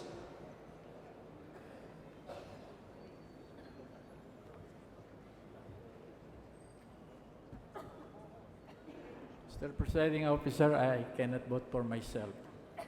I'm casting my vote for Speaker Pantaleon Alvarez. C. Alvarado. Madam Officer, ako po ay pumunta dito at nagdarasal na tayo ay bigyan ng isang taong magiging karapat-dapat na speaker para sa isang bansang buo, bansang nagkakaisa at bansang inuuna ang lahat ng mahihirap. Madam Officer, ako po ay naniniwala na si Speaker Representative Alvarez ang taong magdadala sa atin sa ating pangarap. Ako po, sa ngalan ng National Unity Party at unang distrito ng Bulacan ay bumoboto para kay Speaker Alvarez. Maraming salamat po. Tambunting. For the 2nd District of Parañaque, I vote for the Honorable Pantaleon Alvarez as Speaker of the House of Representatives. Tan Angelina. As representative of the 4th District of Quezon Province, I vote for Honorable Pantaleon Alvarez as Speaker of the 17th Congress. Tan Milagrosa.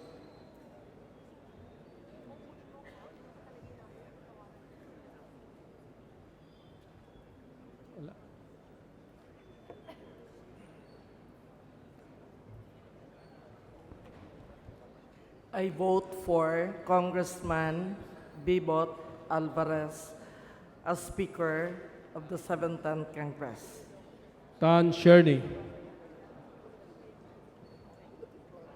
Kusog Tausog Party List votes for Congressman Alvarez. Tejada. For the 3rd District of the Province of North Cotabato, I vote for Congressman Bebot Alvarez. Teves. Tiangco. None of the above. In order to be an independent member of this House pursuant to Section 8 of our rules. Therefore, my vote should be recorded distinctly and separately as those who voted to abstain.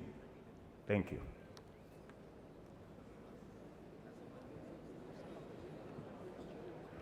Ting.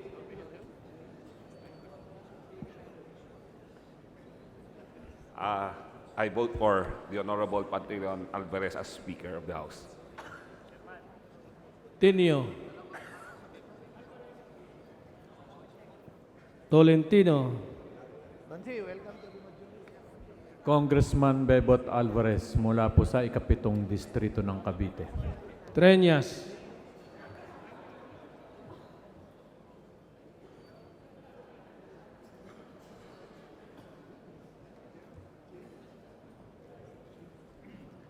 Madam Presiding Officer, I represent the Lone District of Iloilo City, and I am proud to cast my vote for my classmate, my friend, and my fraternity brother, Congressman Bebot Alvarez. Tugna.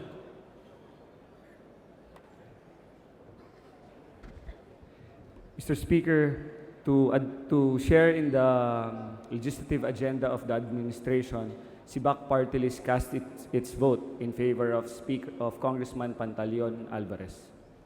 Tupas. On behalf of the people of the 5th District of Iloilo, I vote for Congressman Pantaleon Bebot Alvarez. Turabin Hataman.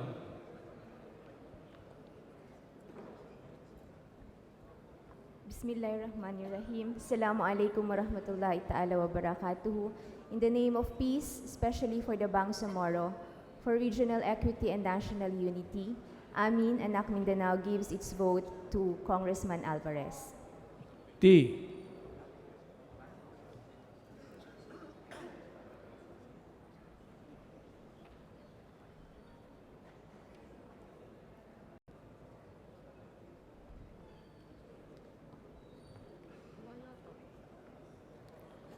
Umali. Speaker Bebot Alvarez. Unabia.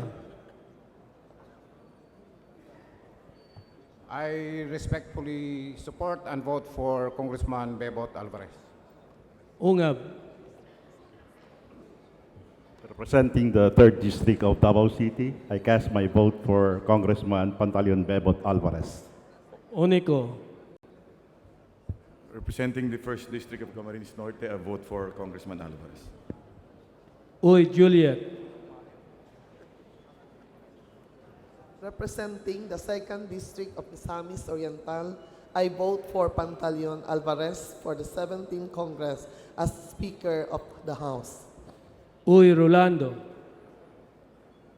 As a fellow Mindanaoan, I vote for Pantaleon Bebot Alvarez as Speaker. Vargas Alfredo. Vargas Alfonso. From the 2nd District of Cagayan Valley, I vote for Honorable Pantaleon Alvarez. Velarde. Madam Chair, this representative votes for the Honorable Alvarez. Velasco Catera. For Mata Party List, I vote for Congressman Pantaleon Alvarez. Velasco Lord Alan J. Madam Chair, the Lone District of the Province of Marinduque votes for Congressman Bebot Alvarez. Thank you. Veloso.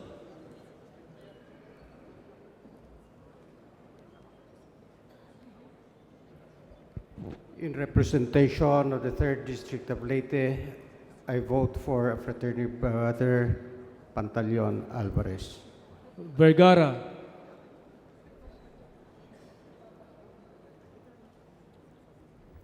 Representing the 3rd District of Nueva Ecija and confident that he will pursue the legislative agenda of President Duterte, we cast our vote for Congressman Pantaleon Alvarez. Villafuerte.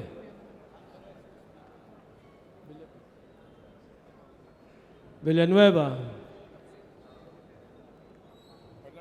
Mula po sa 2nd Distrito ng Tarlac, na team na dalangin ang tagumpay ng administrasyon ng Pangulong Duterte. Ang kinatawang ito ay bumoboto sa kagalang-galang na Pantaleon Bebot Alvarez bilang Speaker ng 17th Congress. Maraming salamat po. Villar. Villaraza Suarez. On behalf of Alona Party List, I vote for Congressman Danilo Suarez. Villarica.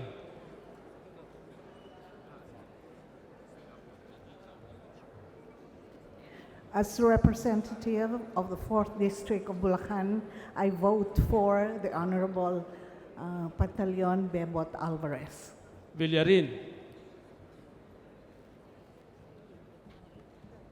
Akbayan Party supports Congressman Teddy Bronner Bagilat for Speaker. Biolago. In behalf of the 2nd District of Nueva Ecija, I cast my vote to Honorable Pantaleon Alvarez. Yap Arthur. Madam Presiding Officer, the 3rd District of Bohol votes for the Honorable Pantaleon Alvarez for Speaker of the 17th Congress. Yap Melicio. 1st District of Negros Occidental, I vote for Pantaleon Alvarez. Yap Victor. Madam Presiding Officer, just to emphasize the importance of the speedy development of the administration of President Duterte, if I may, vote twice for Speaker Pantaleon Alvarez. You. The 1st District of Zamboanga del Sur votes for Congressman Pantaleon Alvarez as Speaker of the House. Zamora Maria Carmen. From the 1st District of Compostela Valley, the daughter province of Davao del Norte, I vote for Congressman Pantaleon Alvarez. Zamora Ronaldo.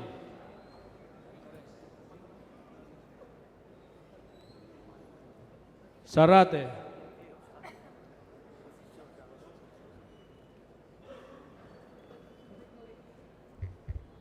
Isip representante sa Partidong Bayan Muna, ang akong boto, akong gihatag sa akong kauban ug igsuon nga taga Davao nga si Pantaleon Bebot Alvarez. Subiri. As what some people would say, the last one seals the deal. From the Bukidnon Paglaom Party, from the 3rd District of Bukidnon, we strongly support and vote for Pantaleon Bebot Alvarez as Speaker of the House.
With 21 members abstaining from the vote, 1 member registering a no vote.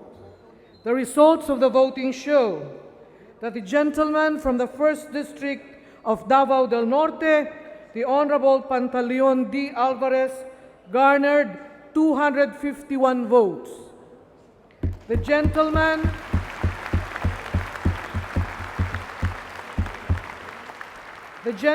from the 3rd District of Quezon, the Honorable Danilo E. Suarez, garnered 7 votes. And the gentleman from the Lone District of Ifugao, the Honorable Teddy Bagilat Jr., garnered 8 votes. Madam Presiding With- Officer, Yeah, I now sir. move that a committee of 14... Sir, I have to announce first. Sorry. With 251 votes, the chair declares the gentleman from the 1st District of Davao del Norte, the Honorable Pantaleon D. Alvarez, as the duly elected Speaker of the House of Representatives in the 17th Congress. Madam Presiding Officer, I now move Madam that a Presiding committee Officer, of 14 members composed of Representatives Eric Singson, Mercedes Alvarez, Fredenil Castro, Raneo Abu, Lucy Gomez, Nancy Catamco, Eileen Ermita Buhain, Rosemary Arenas, Mylene Garcia Albano, Gwendolyn Garcia, Marlene Primicias Agabas, Emeline Aglipay Villar, Sarah Jane Elago, and Victoria Isabel Noel be constituted to notify Representative Pantaleon D. Alvarez of his election as the Speaker of the House of Representatives, and thereafter to escort the Speaker-elect to the rostrum for the oath-taking rites. Is there any objection? The chair hears none. The notification committee is hereby constituted. The members of the House so named are hereby appointed to the notification committee, and they are requested to inform the Speaker-elect, the Honorable Pantaleon D. Alvarez, of his election and to escort him to the rostrum. The chair invites the family of the Speaker-elect to join him at the rostrum as he takes his oath of office. The session is suspended.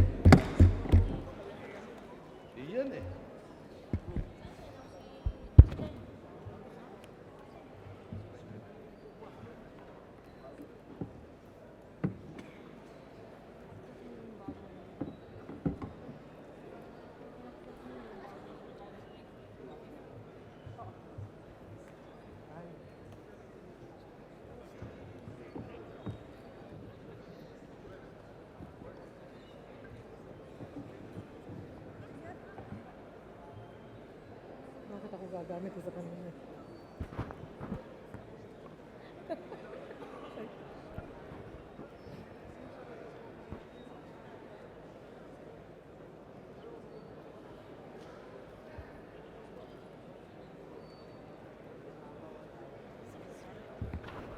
Pakimarkahan yung kay Speaker Belmonte yun. kay Speaker Belmonte. Tanggalin mo kasi itong dalawa.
Huwag mo munang paunahin kasi dapat yun.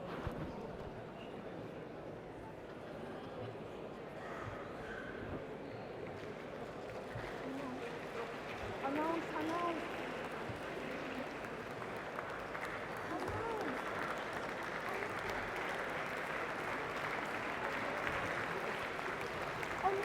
We would like to announce the arrival of the new Speaker of the House, the 17th Congress, Speaker Pantaleon de Alvarez. The Honorable Dennis Silaugan of Party List ng Kabuhayan will administer the oath of office to the Speaker-elect. The Honorable Dennis Silaugan is requested to come to the rostrum and administer the oath of office to the Speaker. May we request all the members of the House to rise. Ito po yung giggle na gagamitin niyo mamaya bago yan, sir, para sa inyo. Okay. Hi, ma'am. Congratulations, ma'am. Please, ma'am, ibang members po na faculty. Ma'am, sir, usok ko muna ito, ha.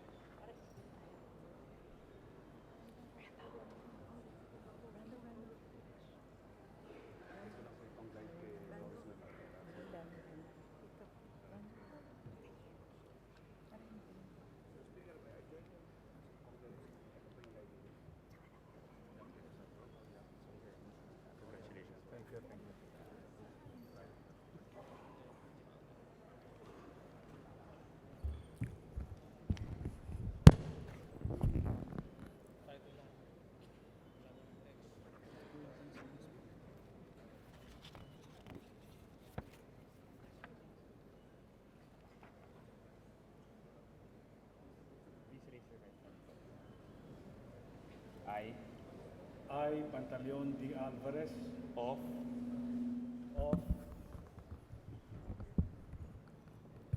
having been elected as representative of 1st District of Davao del Norte, having been elected as Speaker of the House of Representatives, hereby solemnly swear hereby solemnly swear that I will well and faithfully that I will well and faithfully discharge to the best of my ability discharge to the best of my ability the duties of my present position the duties of my present position and of all others and of all others I may hereafter hold I may hereafter hold under the Republic of the Philippines. Under the Republic of the Philippines. That I will support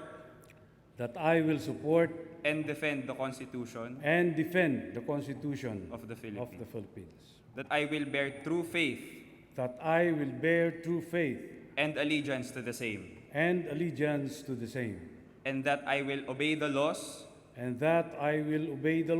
legal orders and decrees promulgated by the duly constituted authorities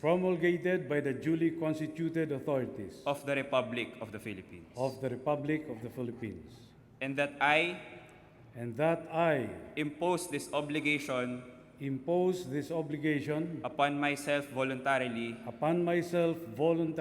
without mental reservation or purpose of evasion.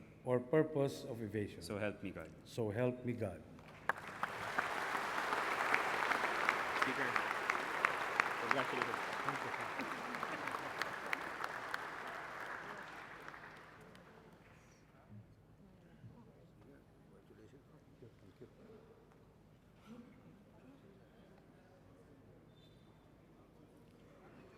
Sure.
You may sit down.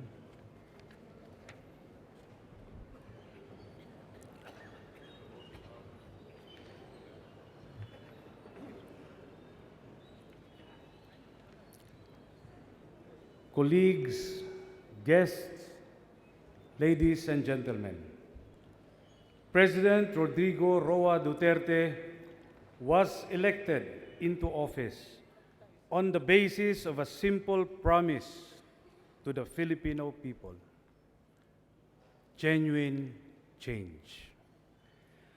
Those were refreshing words for a people tired and weary of rising criminality, proliferation of illegal drugs, traffic congestion, corruption, and plain incompetence.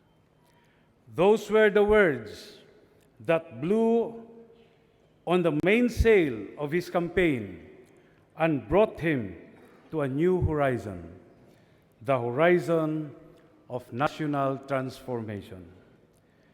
But the President knows, as we all know, that genuine change is impossible if he acts alone.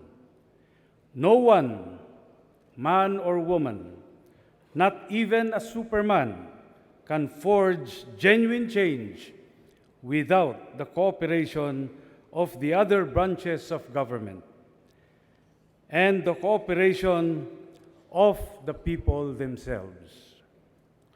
True and genuine change can only come if we as a people and as a nation join hands with the President in achieving it. That is why we in the legislative branch of government have our work cut out for us.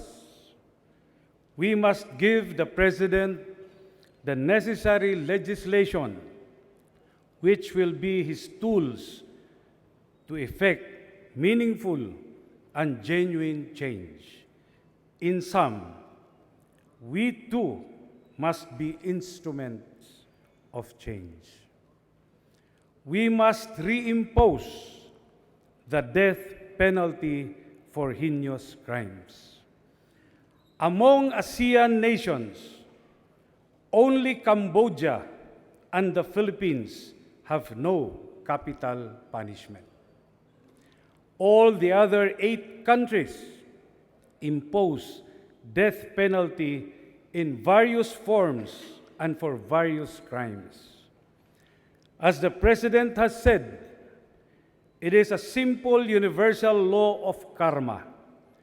If you borrow from me 1,000 pesos, then you must pay back the same amount plus interest. If you take a human life, especially if you do it deliberately and with premeditation, you must pay with your life. If by being a drug lord, you destroy the lives and futures of 1,000 people, then you must pay accordingly. The same philosophy is behind the move to revert the minimum age of criminal responsibility from 15 years to 9 years old. This is not, as critics say, a throwback to a barbarian age. The age of exemption from criminal responsibility in Singapore is 7, the same age as in most states in the USA. The Pangilinan Law was admittedly motivated by noble intentions, but it has been a failure on the ground. We must teach our young that there are consequences for everything we say and do. Cuddling teenagers by making them immune from crimes they commit will only breed a culture of impunity. We should instead build a culture of responsibility at an early age. As all commuters know, and that includes all of us here, the traffic in Metro Manila and Metro Cebu is simply terrible. We waste so many hours sitting in cars or buses or riding in jam-packed and rickety MRT and PNR trains instead of spending time at work or being with our families at home. 2.4 billion pesos a day is lost to traffic alone.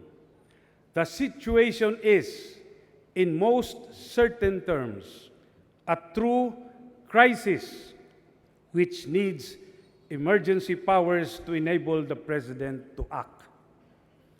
In this vein, we should revisit and revise the Government Procurement Act. Since its passage into law, many government agencies, as well as those in the private sector, have felt discomfited with RA 9184 as amended. Unlike a free-size shirt, the procurement law should not be a one-size-fits-all kind of law. We should put in enough flexibility to address all foreseeable possibilities that may arise in the course of government procurement. The President has started the ball rolling in the direction of greater transparency in government with an executive order on freedom of information. We should do our part and enact a meaningful freedom of information law applicable to all branches of government. The greatest crimes are committed in dark secrecy. A freedom of information law will bring the light of truth and transparency into government transactions. The law on income taxation should be simplified into one imposed on gross income progressively. Tax laws have become so complicated that they are exploited by corrupt BIR officials in order to extort money from the taxpayers. Ordinary individuals, for their part, choose not to pay taxes precisely because they do not understand tax laws. A simplified law on taxation would encourage people to pay taxes and contribute to a society that they know will take care of them. As for mining, we would like to see mining companies securing a legislative franchise before they are allowed to operate. That way, their activities would be subject to legislative oversight, and their franchises can be revoked by the oversight body instead of a probably bribable bureaucrat in an obscure DENR office if they violate the terms and conditions thereof. Also, we would like to ensure that these companies do not export the ores they mine. Processing or semi-processing of these ores should be done within the Philippines. This one way to give jobs to our people, instead of enriching only the stockholders of mining companies. The labor laws need revision. We should increase the penalties presently in our statutes for the non-payment of minimum wage.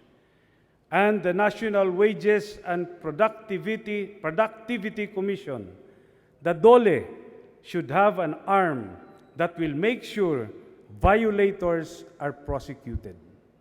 The practice of endo should be looked into. Manpower supply agencies should be mandated upon pain of criminal liability to comply with all labor standards on wages and benefits, and the employer be made solidarily liable. As for Social Security, it is only right and just that the pensions of our retirees should be adjusted upwards so they can buy their groceries and their medicines at today's prices. If we need to increase contributions so we can fund the increase in pension benefits, then we must. We must adjust not only to meet the present needs, but also to anticipate future needs.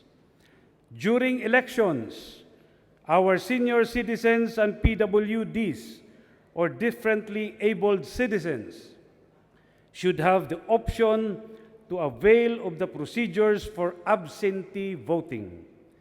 The fact that you are elderly or in a wheelchair should not disenfranchise you from participating in the most sacred exercise of a democratic nation, electing your leaders into office.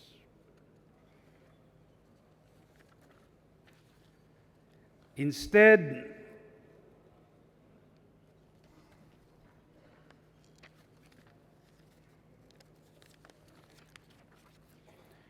and of course, the most holy grail of all, the revision of the 1987 Constitution and the transformation of our system of government from a unitary presidential form to a federal parliamentary one. The unitary and highly centralized form of government was imposed on us by the colonizing power of Spain and the United States of America. And for one reason, total control over the country. The results have been stunted growth in about 80% of our country, and the over-dependence of local government units upon the national government. The power of Imperial Manila over the rest of our nation has to end. Our LGUs need to be allowed to stand on their own feet and to develop and grow as they see fit, subject only to standards that the national government may set. This, among others, should be done by a constitutional convention within a time limit set by Congress. If this legislative agenda seem overly ambitious to some, it is only because of inertia. A body at rest tends to rest indefinitely and will resist movement. But we should not be like the admiral who, because he feared the big waves of the Pacific and the journey into the unknown, dropped anchor in a harbor and held office there. Let us not fear change. The only thing we should fear is the fear of change itself. Instead, let us embrace change. Let us be instruments of change and apply the other side of the law of inertia. A body on the move tends to move indefinitely. Starting today, then let us roll up our sleeves and get to work. Our mission in this 17th Congress is clear: to enact laws that will deliver to our nation and our peoples a future better than yesterday's and brighter than today's. Tinuod nga kausaban, daghang salamat.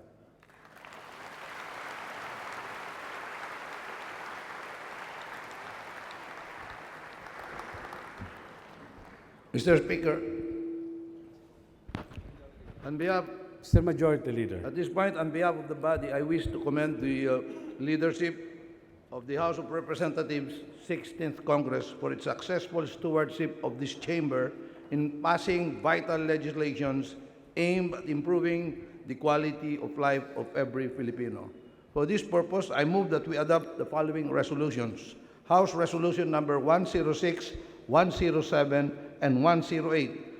And for this purpose, I request that the Secretary General be directed to read the title of the aforementioned resolutions. The Secretary General is directed to read the title of the aforementioned resolutions. House Resolution number 106, resolution commending the Honorable Speaker Feliciano Belmonte Jr. for his sterling and successful stewardship of the House of Representatives during the 16th Congress. Honorable Rodolfo Parinas. Mr. Speaker, I move for the adoption of House Resolution number 6.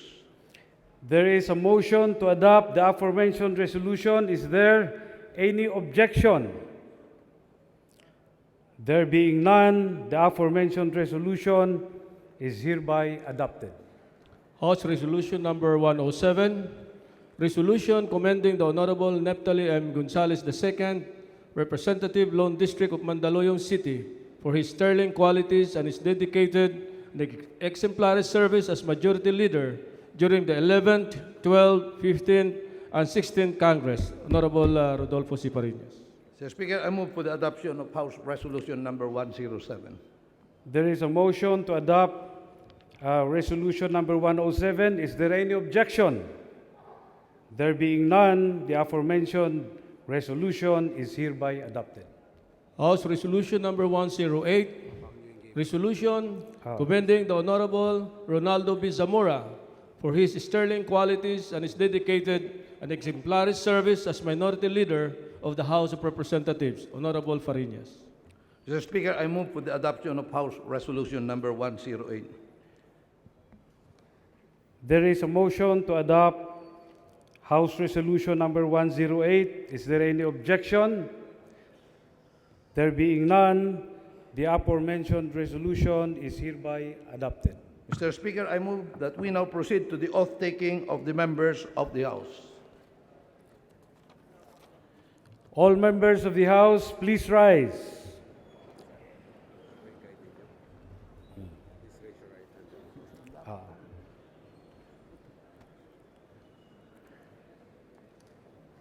Please raise your right hands and repeat after me. I, please state your name, of having been elected as representative, hereby solemnly swear that I will well and faithfully discharge to the best of my ability the duties of my present position and of all others I may hereafter hold under the Republic of the Philippines, that I will support and defend the Constitution of the Philippines, that I will bear true faith and allegiance to the same, and that I will obey the laws, legal orders, and decrees promulgated by the duly constituted authorities of the Republic of the Philippines, and that I impose this obligation upon myself voluntarily, without mental reservation or purpose of evasion. So help me God. Congratulations. Mr. Speaker, I move that we now proceed to the election of the Deputy Speakers of the House.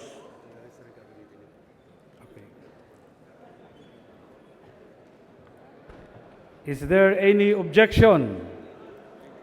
The chair hears none. The election of the Deputy Speakers of the House is now in order. Mr. Speaker, I move that we elect Representatives Eric D. Singson, Mercedes K. Alvarez, Fredenil H. Castro, and Raneo E. Abu as Deputy Speakers of the House of Representatives. Is there any objection? The chair hears none. The Honorable Eric D. Singson, Honorable Mercedes K. Alvarez, Honorable Frednil H. Castro, and Honorable Raneo E. Abu are unanimously elected as Deputy Speakers of the House of Representatives.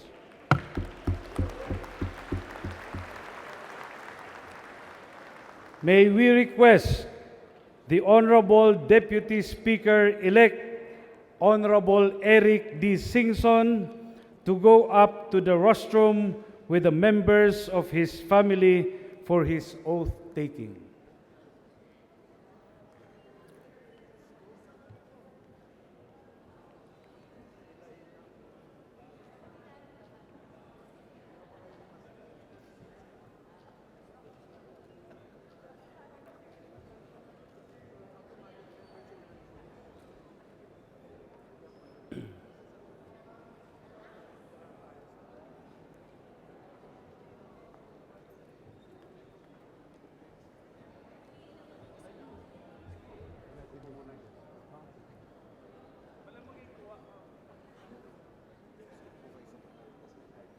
Dito.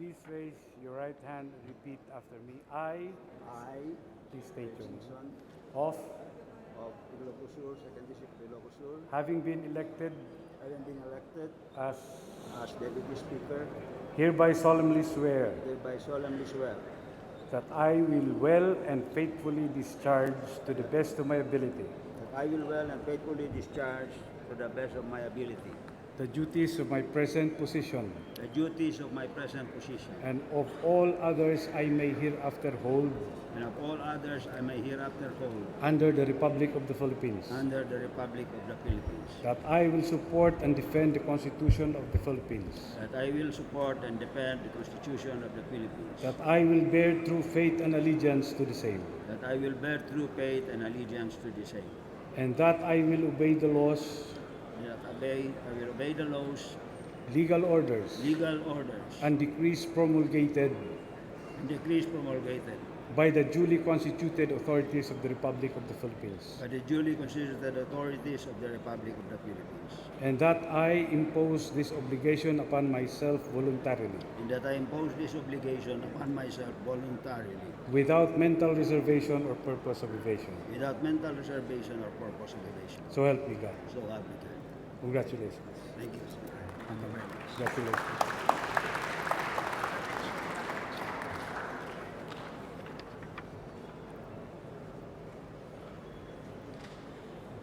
Thank you. Okay.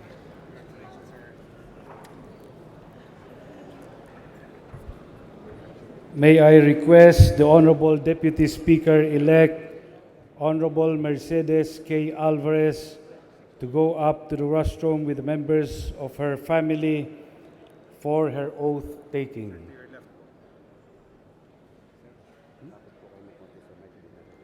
Okay.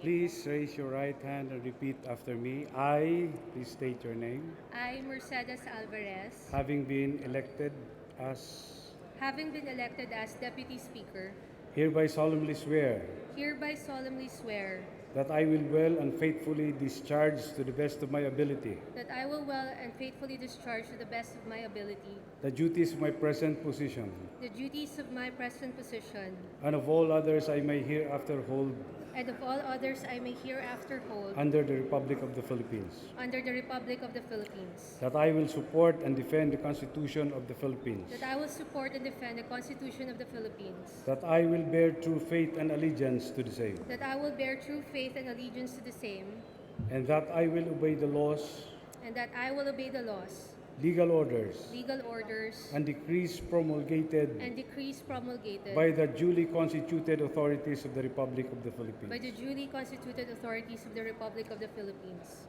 And that I impose this obligation upon myself voluntarily, and that I impose this obligation upon myself voluntarily, without mental reservation or purpose of evasion. without mental reservation or purpose of evasion. So help me God. So help me God. Congratulations. Thank you, sir. Picture? Picture?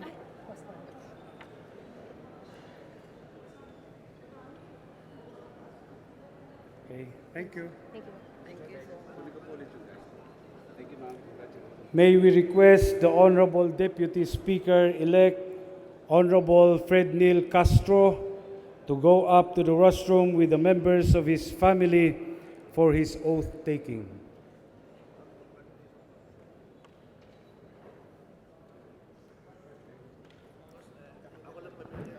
Sige, sige, sige. Dito. Para. Please raise your right hand and repeat after me. I, Freddy Neil Castro, of having been elected as representative of the 2nd District of Capiz Deputy Speaker, and Deputy Speaker, hereby solemnly swear hereby solemnly swear that I will well and faithfully discharge to the best of my ability that I will well and faithfully discharge to the best of my ability the duties of my present position, the duties of my present position, and of all others I may hereafter hold and of all others I may hereafter hold under the Republic of the Philippines. under the Republic of the Philippines, That I will support and defend the Constitution of the Philippines. that I will support and defend the Constitution of the Philippines, that I will bear true faith and allegiance to the same, that I will bear true faith and allegiance to the same, and that I will obey the laws, and that I will obey the laws, legal orders, and decrees promulgated by the duly constituted authorities of the Republic of the Philippines. decrees promulgated by the duly constituted authorities of the Republic of the Philippines, And that I impose this obligation upon myself voluntarily, and that I impose upon myself this obligation voluntarily, without mental reservation or purpose of evasion. without mental reservation or purpose of evasion. So help me God. So help me God. Congratulations. Thank you, sir. Congratulations. Picture, picture. Yes, sir. Picture.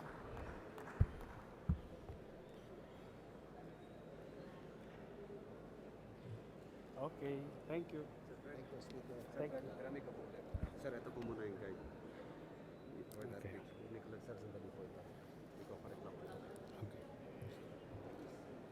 May we request the Honorable Deputy Speaker-elect, Honorable Raneo Abu, to go up to the rostrum with the members of his family for his oath taking.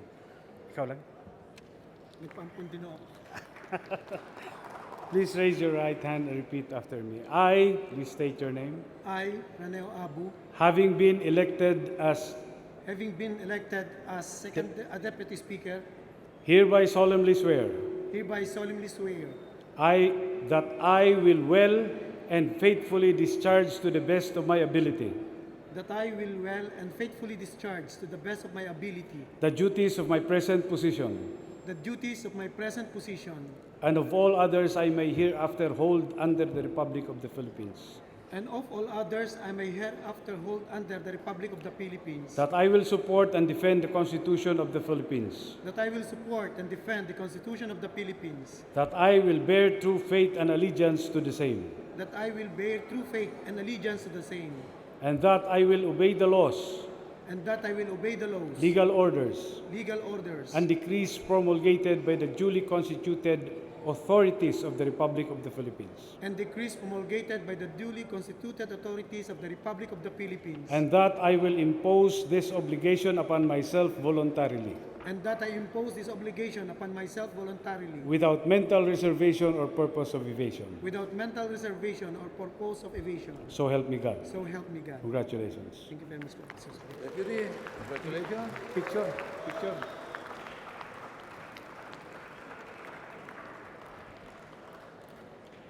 Okay, thank you po. Thank you, thank you. Sir, wait lang po sandali. After sir nito, pagkatapos po ng election, babasa po kayo ng resolution. Ito po yung next script ninyo. The Secretary General is directed to read the title of the resolution. Andito na po kayo ngayon. Mr. Speaker, Okay, okay. I now move that we proceed to the election of the Secretary General. Is there any objection? The chair hears none. The election of the Secretary General is now in order. Mr. Speaker, I move that we elect Attorney Cesar S. Pareja as Secretary General of the House of Representatives. Is there any objection? The chair hears none. Attorney Cesar S. Pareja is unanimously elected Secretary General of the House of Representatives.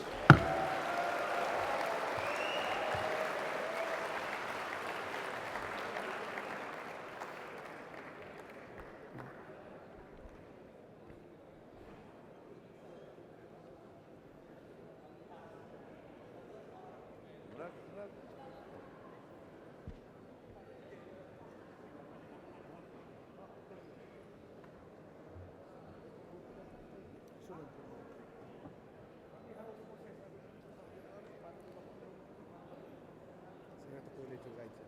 No.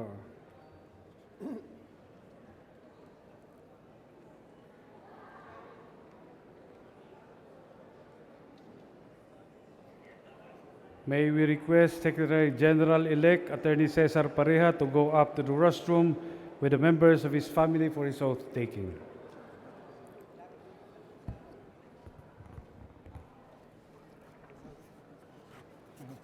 Please raise your right hand and repeat after me.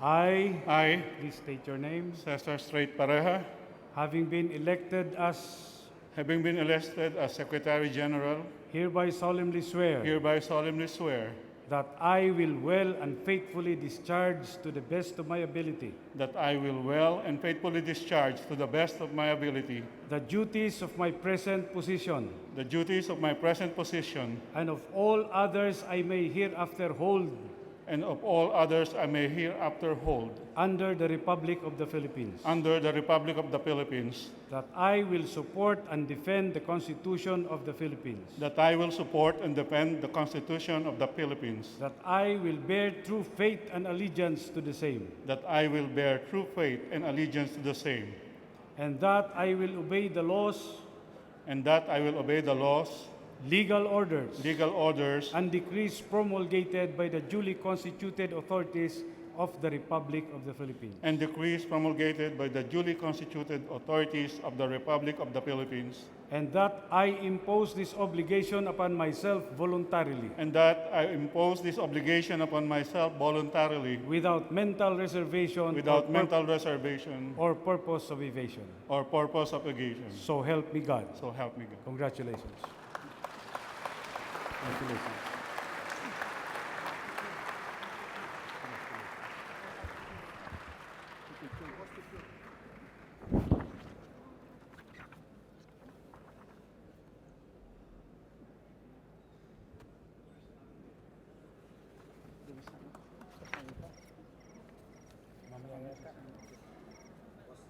Mr. Speaker, I have the honor to commend the former Secretary General, Attorney Marilyn B.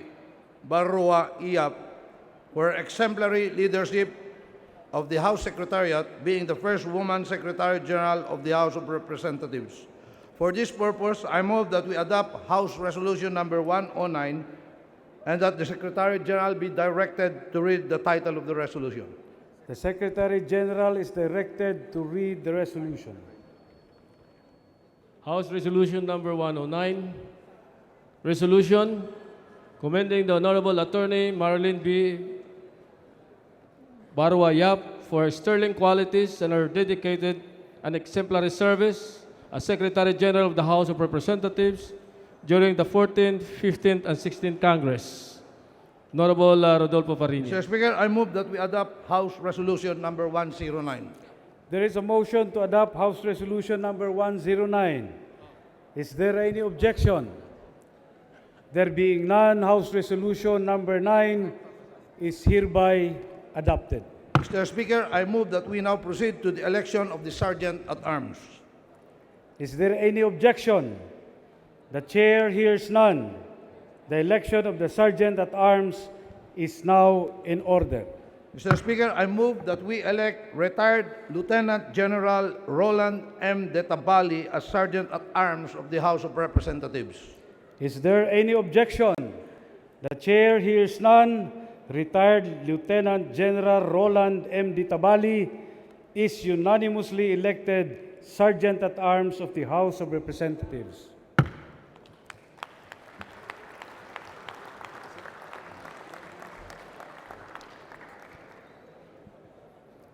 May we request Sergeant at Arms-elect retired General Rolando M. Detabali to go up to the rostrum with the members of his family for his oath-taking.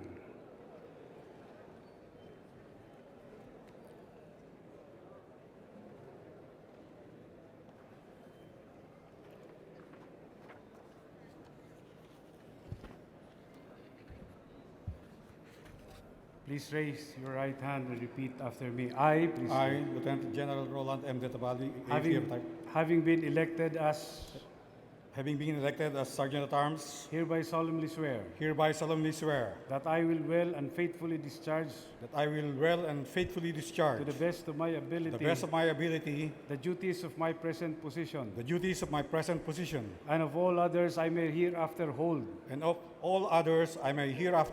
under the Republic of the Philippines, that I will support and defend the Constitution of the Philippines, that I will bear true true faith and allegiance to the same, that I will bear true faith and allegiance to the same, and that I will obey the laws, and that I will obey the laws, legal orders, and decrees promulgated promulgated by the duly constituted authorities of the Republic of the Philippines, by the duly constituted authorities of the Republic of the Philippines, and that I impose this obligation upon myself voluntarily, and that I impose this obligation upon myself voluntarily, without mental reservation or purpose of evasion. without mental reservation or purpose of evasion. So help me God. So help me God. Congratulations. Thank you, sir. Picture.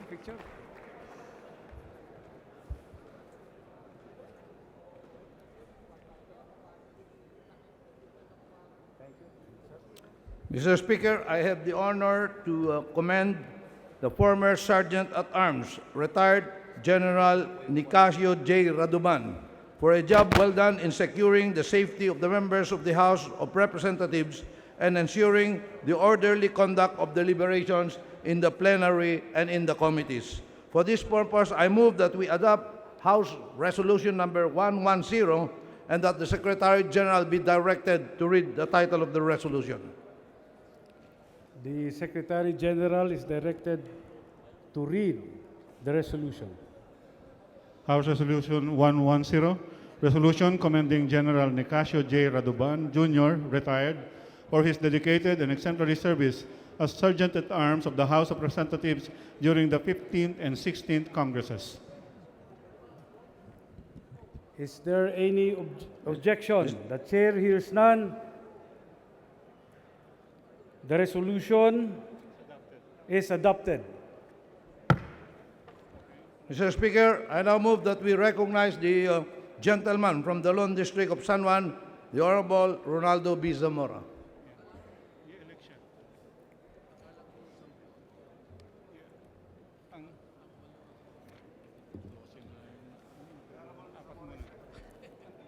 Honorable Zamora is recognized. Thank you, Mr. Speaker. Thank you, Mr. Acting Majority Leader. Mr. Speaker, like you and many of us, I have been in Congress for so long. We know how the legislative mill grinds. We know how the plenary and the committees work. And we know enough to acknowledge one thing.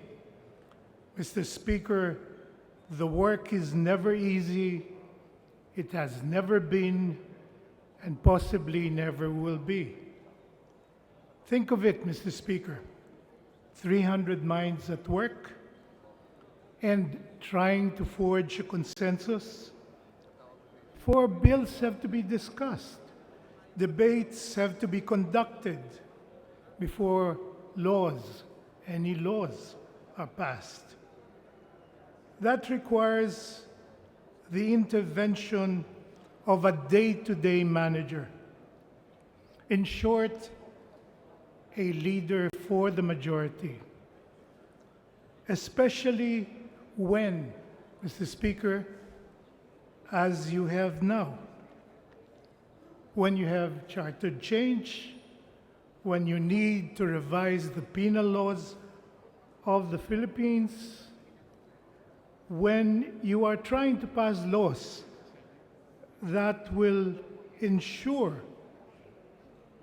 that the economy becomes more inclusive and more able to bring out of poverty more of our people.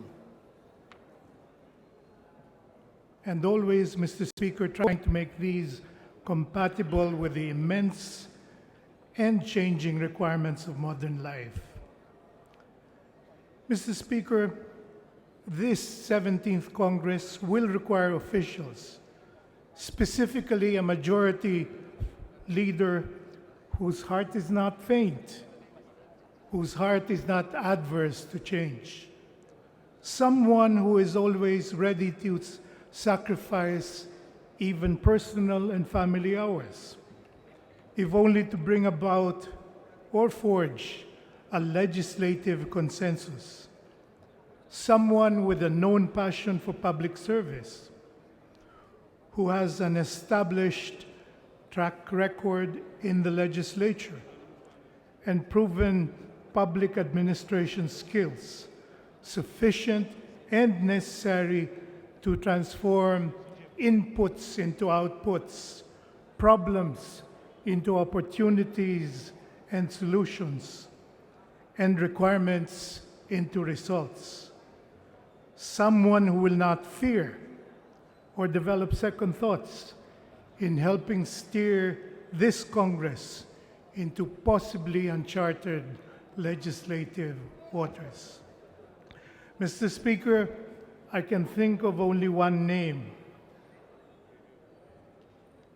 who will singularly fit this bill, and this is Honorable Rodolfo C. Fariñas, the representative of the 1st District of Ilocos Norte. He is a bar top-notcher, at one time Lawag City's youngest mayor and one of the country's youngest mayors ever, governor of the province of Ilocos Norte for more than a decade, a multiple-term member of the House of Representatives, an expert in the impeachment process, and perhaps most important, yet unknown to many, a public servant who turns to prayer and the rosary on a daily basis as a venue for reflection and divine guidance.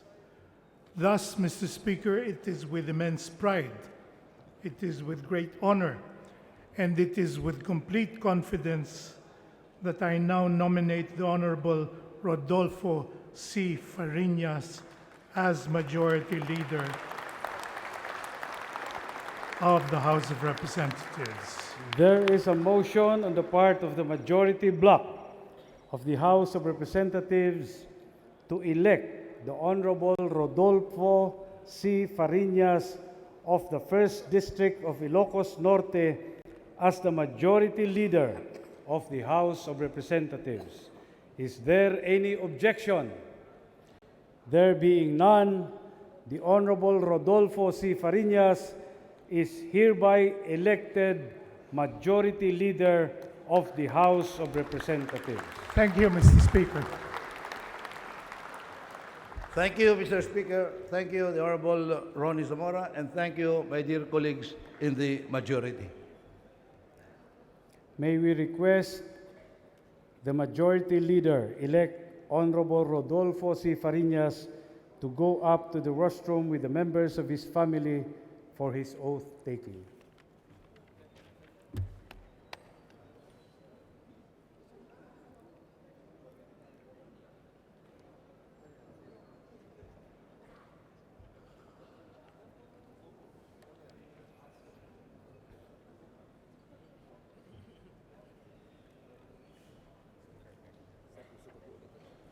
Okay.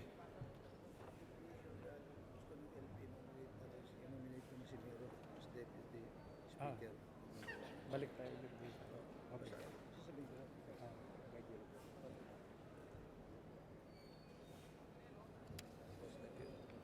Thank you. Maraming salamat.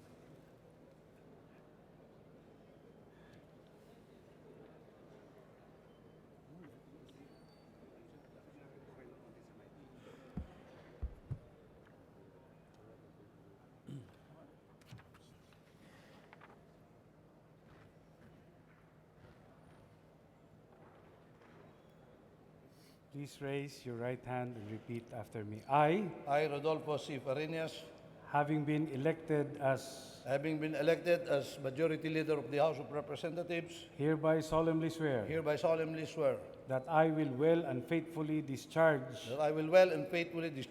to the best of my ability the duties of my present position and of all others I may hereafter hold under the Republic of the Philippines. That I will support and defend the Constitution of the Philippines. That I will bear true faith and allegiance to the same. and that I will obey the laws, and I will obey the laws, legal orders, and decrees promulgated by the duly constituted authorities of the Republic by of the Philippines. the duly constituted authorities of the Republic of the Philippines, And that I will impose this obligation upon myself and that I will voluntarily, impose this obligation upon myself voluntarily, without mental reservation or purpose of evasion. without mental reservation or purpose of evasion. So help me God. So help me God. Congratulations. Thank you, Mr. Speaker.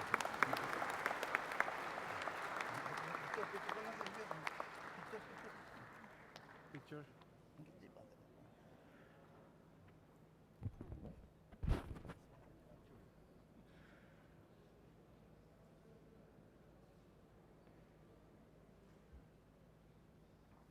Thank you.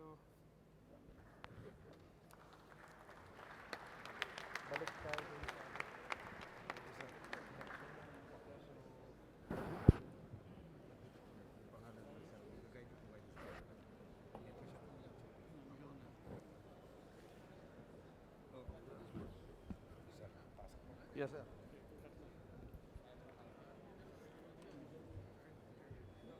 Mr. Speaker, I move that we elect as Deputy Speaker,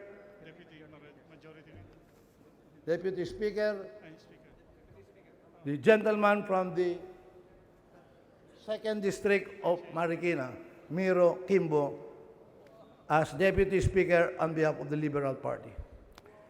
Is there any objection? The chair hears none. The Honorable Romero Miro Kimbo is hereby elected as Deputy Speaker.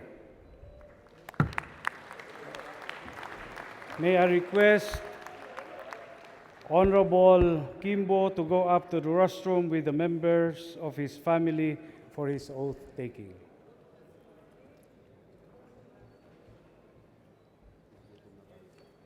Oh. Okay, sige.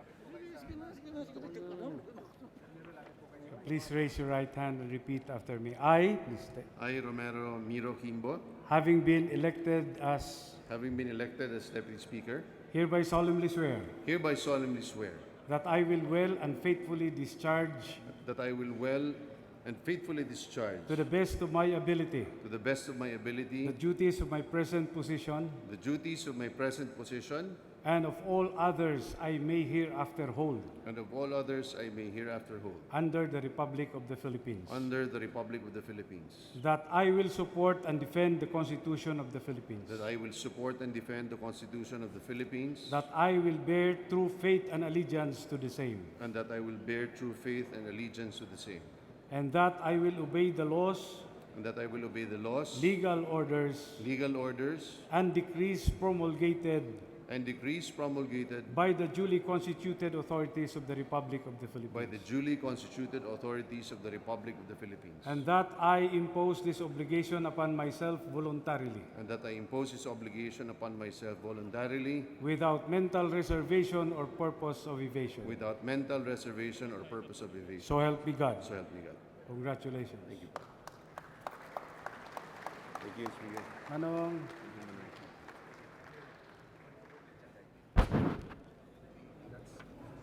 Picture?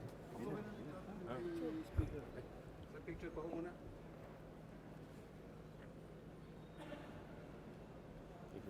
Okay. Mr. Speaker, I move for the consideration of House Resolution number 91. Is there any objection? The chair hears none. Consideration of House Resolution number 91 is now in order. House Resolution number 91, resolution informing the Senate that the House of Representatives has been organized and has entered upon the exercise of its functions. Mr. Speaker, I move for the adoption of House Resolution number 91. There is a motion to adopt House Resolution number 91. Is there any objection? The chair hears none. House Resolution number 91 is adopted. Mr. Speaker, I move for the consideration of House Resolution number 92. Is there any objection? The chair hears none. Consideration of House Resolution number 92 is now in order. The Secretary General is instructed to read the title of the resolution. House Resolution number 92, resolution informing President Rodrigo Roa Duterte that the House of Representatives has been organized and has entered upon the exercise of its functions. Mr. Speaker, I move for the adoption of House Resolution number 92. There is a motion to adopt House Resolution number 92. Is there any objection? The chair hears none. Resolution number 92 is adopted. Mr. Speaker, I move for the consideration of House Concurrent Resolution number 03. Is there any objection? The chair hears none. Consideration of House Concurrent Resolution number 3 is now in order. The Secretary General is instructed to read the title of the resolution. Concurrent Resolution number 3, concurrent resolution providing for the Senate and the House of Representatives to hold a joint session to hear the message of the President of the Republic of the Philippines. Mr. Speaker, I move for the adoption of House Concurrent Resolution number 3. There is a motion to adopt House Concurrent Resolution number 3. Is there any objection? The chair hears none. House Concurrent Resolution number 3 is adopted. The session is suspended while the House transmits messages to the Senate. I-text ko na lang.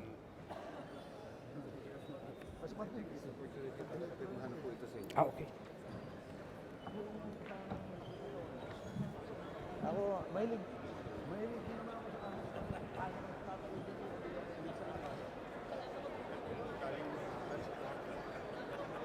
Tilabi na. Congratulations, sir. Wala naman pala botohan eh. Ha? Kung may affirm na lang. Kahit na sabay naglaban na tayo. Wala?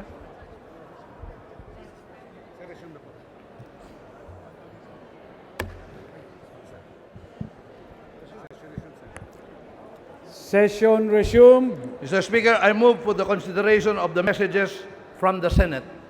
Is there any objection?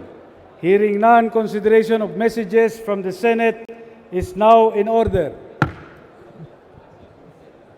The Secretary General is instructed to read the messages from the Senate. Message from the Senate.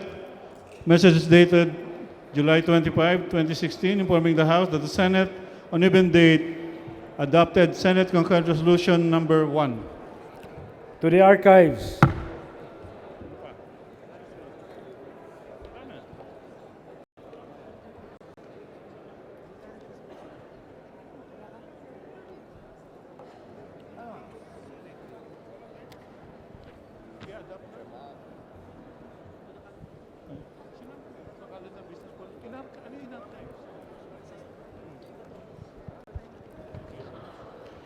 Senate Concurrent Resolution number 1, informing the House that the Senate adopted Senate Concurrent Resolution number 1, creating a joint committee of the Senate and the House of Representatives to notify the President of the Philippines that Congress, now convened for its first regular session of the 17th Congress of the Philippines, is ready to hear his State of the Nation address in the joint session of both houses. Mr. Speaker, I move for the consideration of Senate Concurrent Resolution number 1.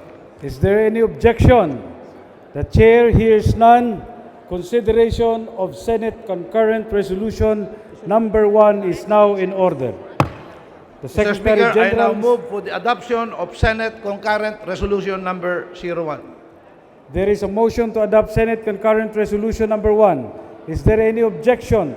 The chair hears none. Senate Concurrent Resolution number 1 is adopted. Mr. Speaker, in view of the adoption of Senate concurrent resolution number 1 authorizing the creation of a joint committee of both houses to notify the President of the Philippines that the Congress is convened and ready to hear his message on the part of the House, I move that the following members be appointed to the joint committee: Deputy Speakers Eric D. Singson, Mercedes K. Alvarez, Fredenil H. Castro, and Raneo E. Abu. Is there any objection? The chair hears none.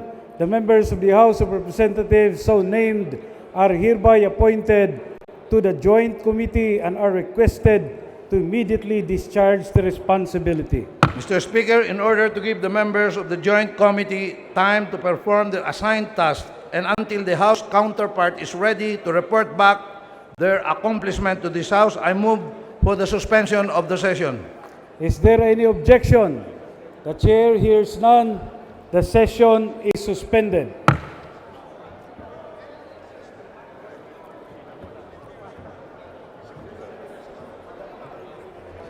Session is resumed. Majority Leader. Mr. Speaker, I move that the following members be elected as Deputy Majority Leaders: Juan Pablo P. Bondoc and Sherwin N. Tugna. Is there any objection? The chair hears none. Honorable Juan Pablo Bondoc and Honorable Sherwin Tugna are hereby elected Deputy Majority Leaders.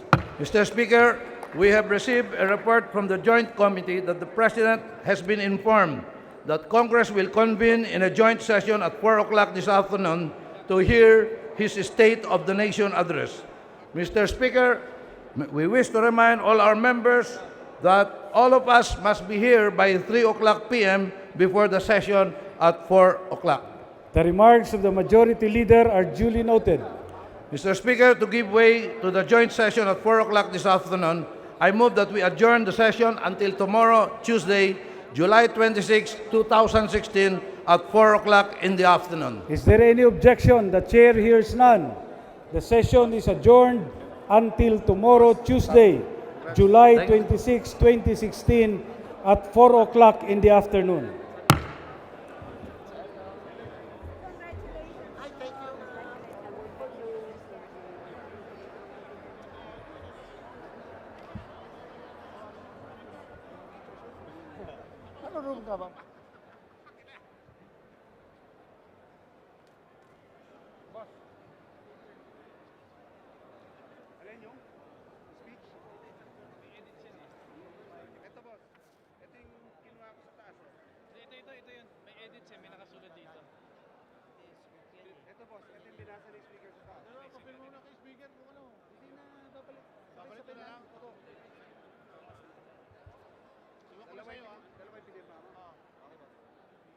Kane. Sabay natin.